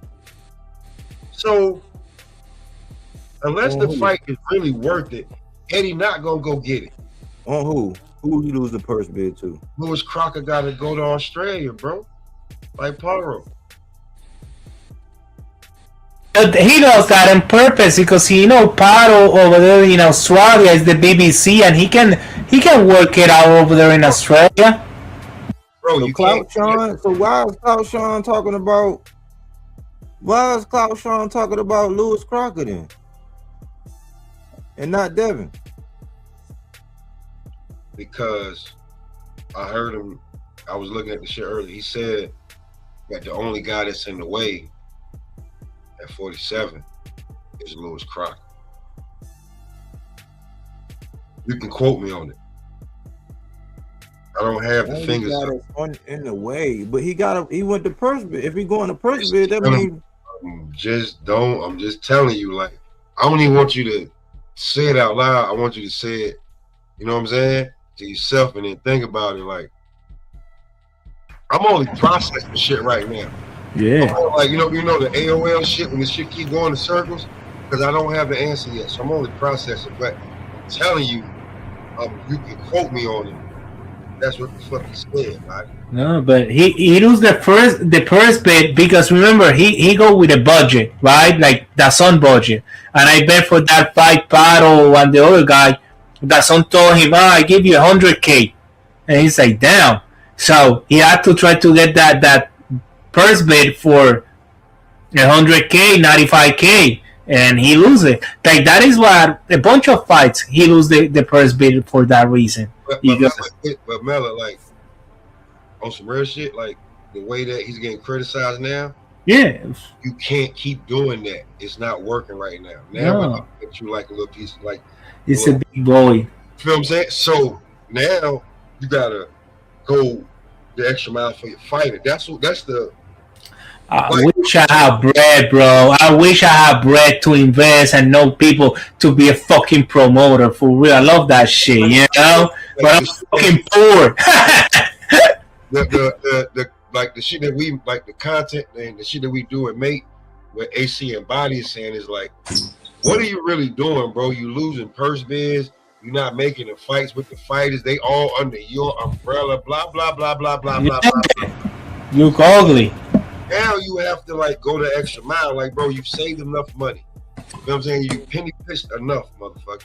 Now you gotta spend. Remember losing that bid to Fresh Promotion, the $2 million bid, bro. A Fresh Production beat you with a 1.9. You feel me? That already was a slap in his face. And now other promoters are saying, man, I can outbid you. I know you don't have enough money, so this is gonna keep happening more and more and more. You will see. It comes down to certain things that stem from, I would say, from our debate, and these things come down to the two fighters and the promoters and the managers have an opportunity to make the fight before it goes to purse bid. It's always in the promoter's best interest for them to make the fight, but to make the fight for them where it's cost effective for them is when it goes to purse bid. Because now, whatever money you thought you had to shell out in these big monies just for these two guys, now, listen, this is what you two guys' purse gonna be. And everybody else now has to bend to that curve of where the main card fighters are getting. So it's always going to be a win-win when it comes down to that, when it's the business part. And this is where many fighters will come out and say, yeah, Eddie, you being shicey as fuck, the mere fact that you keep letting all of these fights go to purse bid. I know what you're doing. You're devaluing my marketability by constantly letting these fights go to purse bid. And that shit ain't cool. That's another. So he just like I'm looking at him because it's looking like his peers. When you look at Devin went ahead and took care of Brian Norman. He moved up, got a strap. You know, Shakur, he moved up, he took T.O. strap. Xander, he got a strap, and then he went and took another strap. Josh Kelly went and took a strap. Keyshawn, he moved up and stopped Jermaine Ortiz. Everybody in and around you, except for Keyshawn, he strapped vacant. So he got punished. That's the reason he don't got strapped in that fight, because he was punished for the shit that happened in the title fight. Remember, missing the weight. So, but everybody else is getting straps. You're right, buddy. You're right. So I'm saying, so for Boots, I'm asking because we always have it's like everybody always want to talk shit and talk about this fight and this and our fighters or whatever. It's like why is it crickets right now? Why we not getting any answers about Boots? I know he got to wait, but he's sitting by the dock of the bay, and his peers are passing him up. It's like it's okay to be called the second coming of somebody, but when you say if I say what would Roy Jones do? Like, what would Roy Jones do? He wouldn't be sitting by the dock of the bay. You know, it's just odd that there's Jiminy Crickets out here when it come down to explaining what's going on with the man. I know he got to be patient. We know he's a talent, but we just gonna leave with answers. We gonna leave with questions. Salute Sean 2 times. I mean, you know what Boots got to do? I'm gonna be truly honest with you. Here's the thing, because the way that it's going for him, because I wonder how Boots feel about how he hears shit, because they be listening, bro. Like, when I be talking to boxers, they be like, man, we hear everybody, man. We like, that shit come across our, you know what I'm saying? They don't, because they boxers, it come across their shit, YouTube, Instagram, Twitter, Facebook, it come across, they see it. Or somebody saying something to them just to like piss them off, to like get them motivated, they think it's working. I say this about Boots. If he don't want to look like out of character, he gonna have to do the B-hop. He just got to pop up at everybody fight and jump in the ring till they fight him. Not just be in the crowd watching. Nah, I want to get in the ring. What's up? It's the pressure you got to do, bro. And the way that he's at it now, with the record he got and the disrespect, and we want to see it, and like he's got to like the next time anybody like when Xander and Thurman fight. I mean not Xander, but Fundora and Thurman fight need to be there. But look, okay, so look, let's fast forward. Let's just say Eddie say, look, man, Josh, I know you want to do your whatever, but yeah, it might be in Sunderland, but it's gonna be Boots, man, because you signed up, we gonna get it. He still got to deal with the IBF rehydration clause. Yeah. So just like inactivity, right? Inactivity was clearly a factor in that Murtazaliev fight. It was clearly a factor because Murtazaliev is a timing puncher. Even though he's a zombie in some aspects, he's still a timing puncher. His timing was way off. He finally started timing the dude. And, Josh Kelly pulled off the upset. Controversial scorecards. I put a title out, said that he can't let it go to the scorecards. The writing was on the wall. If it went to the scorecards, and we seen what happened. So now let's say Kelly say, hey, man, come on. Still going to be a 10-pound rehydration clause. So you could have just moved up before Bakram. And it's like, the other thing is when you compare the greatness and all that, something like that, it wouldn't stop you. You think that'll stop somebody like Roy Jones? Like, no. So if you're the second coming, if you're the second coming of Roy Jones and you're the heir apparent to everything Bud was, we seen what Bud did. He jumped from 47, went to 54, and then jumped up to 68. It's like, what else do you need? I don't know. I'm just wondering why everybody quiet, but all these camps, all these people be making all this content about everybody else, and we stuck guessing and debating each other. That's why I always say, don't let the fans do the bidding of these fighters. I mean, yeah, they could hear us, but I'm like, man, just come out and let us know what's going on. And you really can't, man. They talking about, they disclosing that Shakur had a hurt hand and all. I'm like, why is that coming from y'all camp? I ain't even hear it. Like, you talking about that, we wondering what's going on with Boots. You talk about motherfucking Shakur hands. Like, what the fuck? Shakur already won a title. We don't care about his hands or whatever. He won the title and shit, whatever. What is going on with Boots? Like, I don't know. He's a fighter that can bring a lot of money, but it's not the boxing style that they want to promote. So, I don't know. That is why they don't want to push him like that. But he get knockouts and shit. Like, if you match him, I mean... But you know this that 12-round shit. They want to sell us the fucking 12 rounds. You know, I don't want to watch 12. I want my knockdowns. Give a fuck. Well, I want to do this segment, man, because I thought I might get some answers, or I thought maybe some Boots fans, only fans, the Beehive might show up and first of all, questions, man. I don't like the damn. I don't like putting the Roy Jones on the dude. No, that's a big freaking weight. That's what they sold him, man. That's what everybody sold him, man. Yeah. Hold on, wait. I don't know. That's what the Alphabet Game sold him at. Yeah. So he can be his own great fighter. That's one. Two, then everybody start being like, "Oh, well, he can switch here like Bud." But he's not Bud neither. No, he's way different. But listen, wasn't he calling out? Wasn't it allegedly he was calling out Bud? Yeah, to sell stuff. It's like, man, with Sanders. You know what they're doing to the Puerto Rican market? They're selling him as the second coming of Trinidad. Trinidad. Now he's gonna be the second coming of Cotto Trinidad combined together. Get the hell out of here! No, that kid is not even half of them. What you're talking isn't the way. No, but they're doing that. They always do that shit to just get us.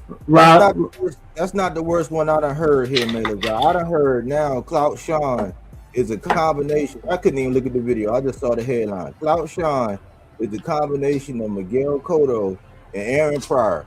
I said, boy, where is your green? Where you get your green from? Like, what strand is that? Like, what the fuck? What are you talking about? Damn. But he ain't nothing like that had power. Like, he would get knocked down, but he had power, and he didn't run around like that. Like, from what I remember, you know what I'm saying? I gotta say something real quick. I gotta say something. And Cotto got power too, and he knew how to work in the waist, in the inside, and work. Sayas don't have none of that shit. Whatever. Yeah, I get it, because people, when they hear me saying that, oh my god, they want to lynch me. I gotta say this, buddy. I gotta say this. You seen that? I think you remember that shit where I think, oh, I just said that shit to get you mad. Yeah, but they. Bro, like, come on, man. Like, then that's that camp. Way too much that's that camp talking about Clout Sean, and that's that camp talking about Shakur. That camp should be talking about Boots. Like, when you go to certain camps, you should hear about the guy that's in your camp, not what's going on with Clout Sean, not what's going on with Shakur, what's going on with Boots. But I want to know where you seen that at, because does that guy is that content creator or community over there, do they pay their bills by themselves? Do they, or they live at home with mommy? Well, I just say the guy who said it, I gotta give him a mulligan, because he coached his ass off and got pickpocketed his last fight. He was in the corner giving all the instructions, foresight, tactical moves, everything. He got pickpocketed in his fight. That's what I'll put it like that. Oh, okay. I know you're talking about that. I said Keyshawn is like, hold on, listen, y'all. When I'm not, listen, if it's something I'm not seeing, then let me know. But he said Miguel Cotto and Aaron Pryor. Damn. Kishin, no, because first Cotto have an inside game and a waist movement, you know, and avoiding, and then he working the body work, and Richard Pryor was a lot of pressure. He used torque with his punches. Like Aaron Pryor was like, I don't know. I thought he showed flashes of some things from that orthodox stance, like how offensive Bud can be, but that's about it. I don't see and more Bud. I see slivers of Bud from the orthodox stance because he's not a switcher, but he in the orthodox stance. I mean, I see flashes of that because he got them long arms, and that's probably because they're almost built kind of like a little bit. But Keyshawn ain't got no legs really, man. He got to work on his legs. Long arms. He got long arms though, but yeah, he offensive. Torso, but the legs are not that long. He got a great range. I think his range is deceptive, man. With the motherfucking them arms, he can scraping liver shot. That shit is, man, body work. I gotta salute that. But yeah, but it's just it's hyperbole. Like this week been all hyperbole. That's why I wanted to get off the beaten path. I wanted to get some questions, answered. And just see where we at, man, because Boots ain't getting no younger, man, and he on the clock.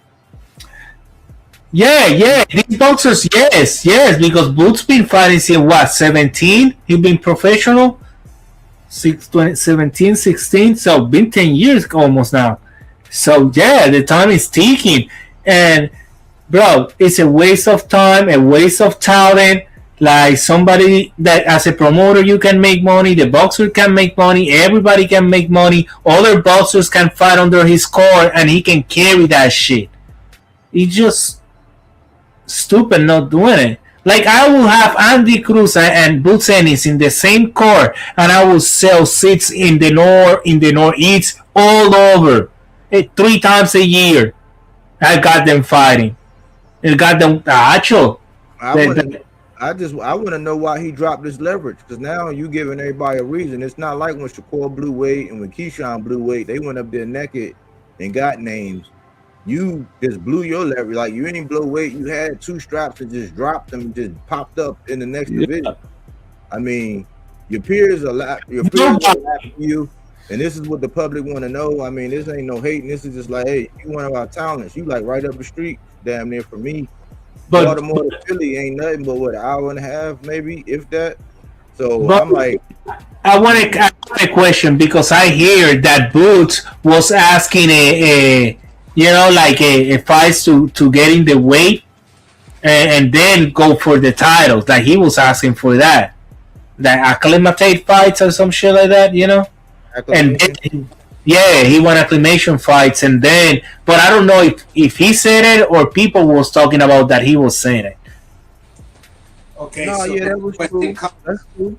But go ahead, y'all. How y'all want to? Anything on your mind outside of this? I just wanted to say the question comes then: if you wanted 2 tune-ups, right? If you wanted 2 tune-ups, you already got one tune-up that got you the IBO belt. Right now, you're sitting at the interim spot. At the end of the day, who is the second tune-up before you put on your big boy pants and you start to fill in those shoes, or you put on that jacket that everybody was saying who you were and eye test master and all of that stuff at 47?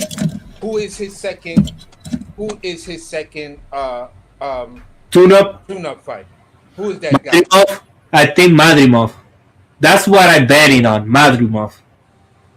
So does Madrimov? He won his last fight. He won against the Dominican in the Andy Cruz card. So does looking at Madrimov's last performance, does Madrimov fit the bill?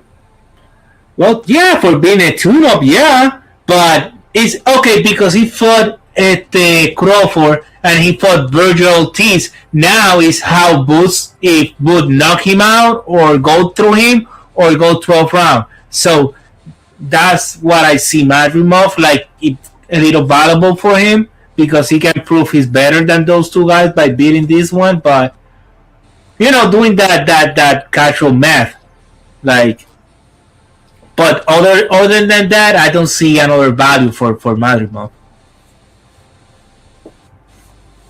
Yeah, I don't. I can see why they would do it. And they'll say, "Hey, well, who else he gonna fight?" But for me, this is another thing where Eddie knew this all along. I'm not gonna harp on it. I just wanted to, put a stake in the ground for the conversation, so I have something to come back with everything fresh. What else in boxing, man, is going on as we wrap up, man? Like something that might be interesting. And I like your comment, Sean, 2 times. Boots versus the winner of Fundo and Thurman. We'll see, and Aaron Jones said people out the way, and they got it. These corners don't know what to do with Black American fighters. It kind of look like when any American. Doesn't matter if they're black, if they're Puerto Rican, if they're Mexican. They don't know. They care about the European shit. That's what they care. They don't care about. They use the Mexican American. They use it over there for a stepping stone to level up their British fighter. Like, oh, you see, he beat a Mexican. He's a good guy. Like, for that is the only shit they use them over there. But that track record was bad because them Mexican guys was over there whooping ass every time. Yeah. Like it was running thing. You know what I'm saying? Where they was talking about Mexican whooping ass over there, boy. Like they got away from that shit. But you have to see what they do. Sometimes they go over there and they let's see. They were scheduled to fight 140, but the guy didn't do the weight because it's not for a title. So now the fight is 147, or like shit like that. And and the other guy was getting ready to fight in 147. The Mexican was getting ready for 140, but got over there and got outsmarted and shit, like a bunch of shit. I see a lot of shit happening there. Like I've been like, for real? That's what you use them for? Okay, whatever. This what I suggest outside of the box, man. Shit, fuck it. Go for Carlos Adames, man. Oh, that's another good one. I said 160. 160. Shit, you might as well get a head start because the way Eddie got, boy, you sitting by the dock of the bay with no leverage, and that's all you're gonna hear is like, oh, we the A-side or what you got. But he did 2 tune-ups for 152 this weight class. That's all we was talking about. Or shit, so, Devin yip yapping. He said he'll go to 54 for Zayas. Shit, Ness said, hey man, let him get Errol Spence off for inactivity. They were looking for Manny Pacquiao. Hey, Boots ain't got no damn partner. But big fights, shit. Hey, I got one for you. Jason, the mega fight. Boots versus Ammo Williams for a title eliminator to fight Adames next. If you're gonna get ahead, that will fit, in my opinion, the second tune-up, even though it's in another division, but Ammo Williams is a respectable enough name. You feel what I'm saying? That hey, who knows? Boots versus Ammo Williams for a title eliminator. If you that sounds good too. I wonder would Ammo do that because he was already about to get the shot. He already got it. Like he fought this guy. Yeah. But he won or he lost the fight. I think if you put that bag there, because you were right there, but at the end of the day, you still hold your spot. But yeah, it's a little questionable whether Ammo would do it. But I think Ammo is that much of a dog and says, okay, I beat this guy. We don't know how that fight gonna go, but he said to himself, I beat this guy, and then I take out Adames. It is what it is. My biggest problem with that fight, even though I'm the one bringing it up, is will Eddie let Boots and Adames go at each other? Because Adames is the Dominican. Heartbroken. He was this. He was that. It was tough going to tell a fighter that you're not going to get your shot and stuff like that. So Eddie may want to give him something else. But that's the Dominican, right? Adames? No. Yeah. I'm talking about Ammo Williams. No, but he went to the hospital because he couldn't do the weight. He was like 3 days in the hospital. That's the reason he don't fought Ammo Williams. ¿Me entiendes? Like Adames cannot even do the 160. I bet he's gonna move up. So maybe the title get vacant. I don't know. So that can be with Amon Williams, because that's what I'm saying. That they don't fought because Adames got sick doing the weight, and he ended up in the hospital for 3 days. Imagine he couldn't do the 160. He almost died trying to do it. So he's not gonna be there because I don't know. I guess we stuck then, cause shit, everything I don't know, man. I need to hear from Boots fans, man. If you listen to this on the playback, man, leave a comment, man. But yeah, Aaron Jones. The title of that video was Backraham can't let Josh Kelly go to the scorecard. And it was controversial because it was a tale of two halves. Josh Kelly boxed beautifully, but in the second half, Backraham came on and they didn't count a knockdown.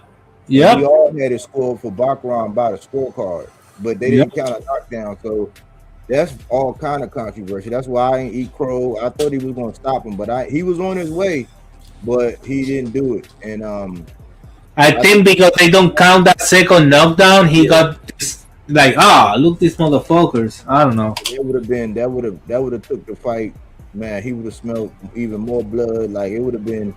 They would have counted that shit. He might have turned up. I don't know. I'm not making no excuses though. Nope. The odds. What they was going to do with that is play the odds. It's just like I'm gonna close with this, man. Let y'all have it to close out. But I'm gonna end with this. When I was looking at that T.O. fight, they had T.O. at a plus 250, and I was thinking about something D. Calico said. He's like, man, they couldn't, because when I was saying I had another bet that previous week, and I'm like, it was kind of crazy.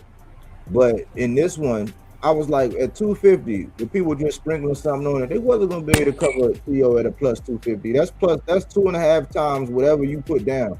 It wasn't gonna cover that shit. You know what I'm saying? But no. T.O. didn't show up, and that was that. But like, that's how it is with boxing, man. How y'all want to land? Hey, you go ahead. No, go ahead. I'll land after you. No, I will end it up like, I really wish be a promoter, an American one that come with balls, bred somebody with him, and actually make American boxing great again, because it's a lot of money to be made, but you need to know what you're doing and do it right. We cannot keep waiting for these Europeans or whatever come over here and make what we should make, not somebody else. And I bet it's a bunch out there that can do it. They're just too scared to spend the money to invest it and sell a fight. But I'm tired of counting with these Europeans or whatever coming here and selling us whatever they want to. Tired of that. But that's me. And I hope Boots, I see him in a title fight at the end of this year. I'm hoping that will happen at the end of this year. Boots heading for any title fight. I'm close with that. For me, I'm in this space. If we're talking about building American boxing, right? At the end of the day, to build American boxing, we can do great domestic fights, but eventually you have to go and become a world champion. So you bring in fans from all over the place. When we saw what happened with Brian Norman going over to Japan in the lead up to the Devin Haney fight, or even when he came back, you had all of these Asian people greeting Brian Norman and stuff like that. So there is a plus side to going overseas and building your name recognition and your global recognition. You know what I'm saying? So you can become a great domestic talent, but that domestic talent says one thing: do you have the it factor? And when we talk about the it factor, we talk about fighters like Tank and some of the other American fighters that have the it factor and were able to capitalize off of it. Now moving towards Jerome Boots Ennis, early on we was feeling that he had the it factor. He was signed to Showtime. When his dad made that classic statement, we loyal to Showtime after the whole BLK Prime debacle, and stuff like that. He said they were loyal to Showtime, and pretty much 60 days later, Showtime says, or maybe 6 months later, Showtime says we're pretty much done with boxing. So it's just something that's saying you're the fighter. You have to understand where you have to be able to read the room. If you're going to be someone that says, I want to take on the mantle of building American boxing and stuff like that, then I have to understand I may have to take a pay cut in order to get the exposure. Once I get the exposure, then I'm there, because now everybody knows me, and now everything I say, do, whatever is projected through the American market. When it comes down to a fighter like Boots, he missed those opportunities. He's not the guy that's talking a lot. You feel what I'm saying? And when his father talks a lot, it's basically overshadowed by means. Like you just have to look at the guy and say, all right, Bozy, tell us what you mean what you say. Because you're saying one thing, the promoter's saying something else, and your son is saying something else after that. You guys have to get on the same page, just like Boots said, leading up to the Stanionis fight. When he was in the theater, he was like, look, certain things have happened, and things were said that I wasn't aware of. Now I'm going to start to take more control of my career. If you bring that full circle to ask, why are we here and why is this live happening? It's because that thing you said way back then does not match in hindsight of what we've been seeing ever since that. You had all the tools, you had all the leverage, and yet you walked away from that. Is it mismanagement? Is it poor business decisions? Is it the numbers aren't really there for you as much as they're trying to hype you? So these are questions that, we tried to get the answer to tonight, but it's a little 50-50 because, sometimes the emotional part of the conversation gets in the way of the actual conversation. So, maybe this may be something we revisit later on to say, okay, we did this and we asked this question. Now we're 4 or 90 days or 6 months into when we last did that thing. How is that working out? Malazar said he hopes he can get a fight between 2026, a championship fight. When you're talking about Jerome Boots Ennis and what he did at 47 and all that leverage he had coming up to 54, you have to ask yourself, no disrespect to Malazar, but what the fuck does that mean? He had everything right there, but he didn't use it. So for us to say we hope, now that's just an actual admittance that, number one, you're either mismanaged. Number two, you don't know the business of boxing yet. No one that's around you. Number three, Eddie Hearn may not have any interest in promoting you like that. Because everybody that's on that the zone type of thing right now, when you look at the Conor Ben, when you look at Josh Padley, when you look at all of these guys, they're now on their way to becoming big superstars overseas. You got Conor Ben talking about, I'll fight any of the Yanks. Ain't that about a motherfucking bitch, bro? And here it is. Here's a Yank right here that can't get a fight right now. But your promoter said he won't match you two together. But he'll match him and Josh Kelly probably. So at the end of the day, man, Boots is in a really, really bad position. I don't even know at this particular time if moving up to another weight class actually helps him, because the problem seems to be a disconnect between you, your manager, your trainer, and your promoter. None of you guys seem to be on the same page at any given moment. And that's probably why we're seeing what we're seeing right now.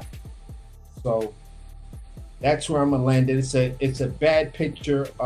I just hope Boots can straighten it out, get his business affairs together, and things like that, because the layoffs and looking at how everybody else is moving and and getting the type of fights that would actually make you a superstar.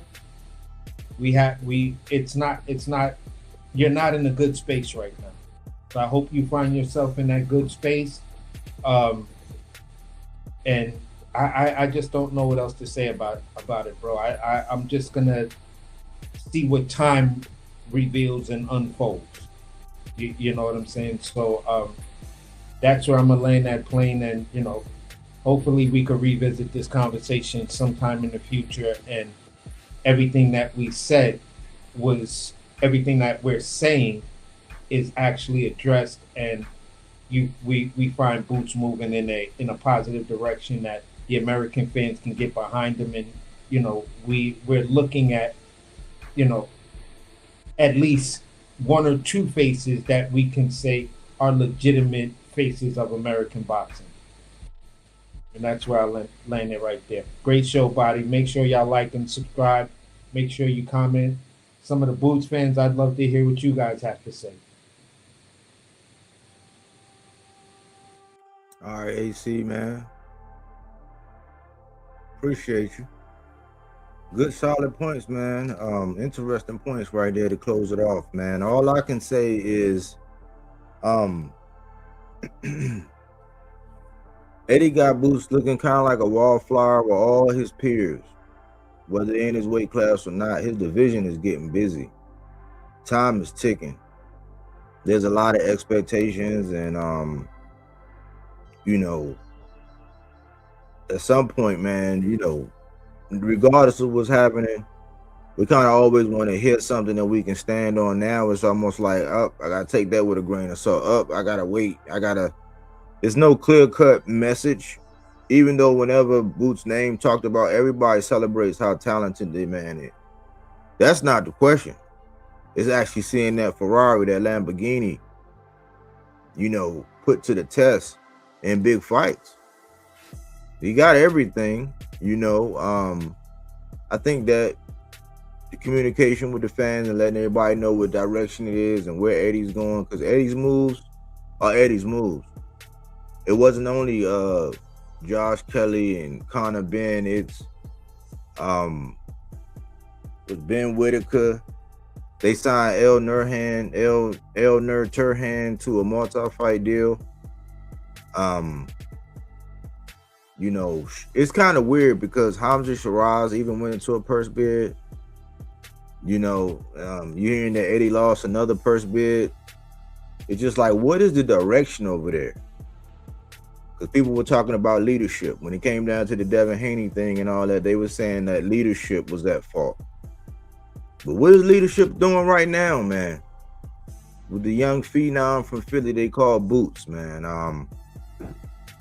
Positive vibes to you, man. Hopefully we'll hear something from you. Hopefully you can get in the mix. Hopefully something to crack open with this Virgil. I mean, you want the Virgil fight so bad. I'm like, I hope you get it so we can get on with the program. Meanwhile, you got Jamel Charlo, you got the window of Fundora. We don't even know what the undercard going to look like. That's what I'm waiting for right now.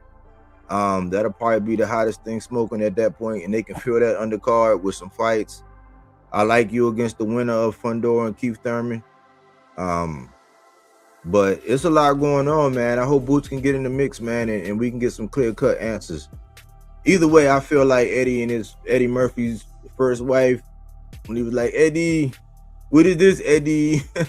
I don't want half. I just want to know what's going on, Eddie. Let us know, man, because you got Boots looking real crazy. And everybody else, like Josh Kelly winning, Conor Ben winning, he get to call out everybody, but no mention of no Boots.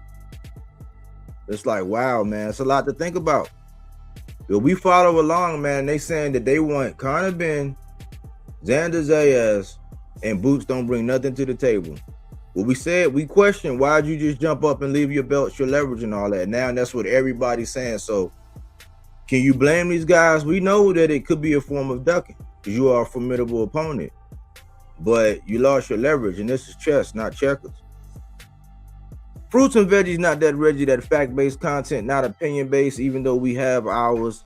Silence is consent is the mantra of the channel, which means all it takes for evil to prevail It's for men and women to remain silent, so we speak to what needs to be spoken to in the sport of boxing.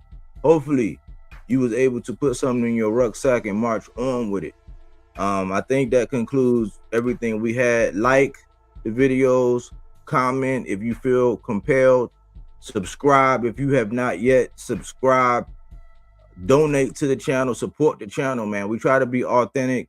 You know, we try not to piggyback off of other people and this and this and that. We try to be original.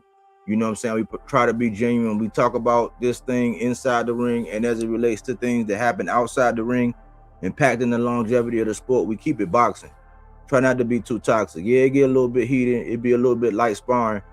But donate to the channel. We are monetized. Feel free to super chat. Feel free to cash app. And if anything, hype the video. That's the best way. I think you get like 3 of them a week, man. Hype the videos, man. We here to stay. It's the 300. We're not here to be the most popular. We're just here to be an alternative to what everybody else is saying.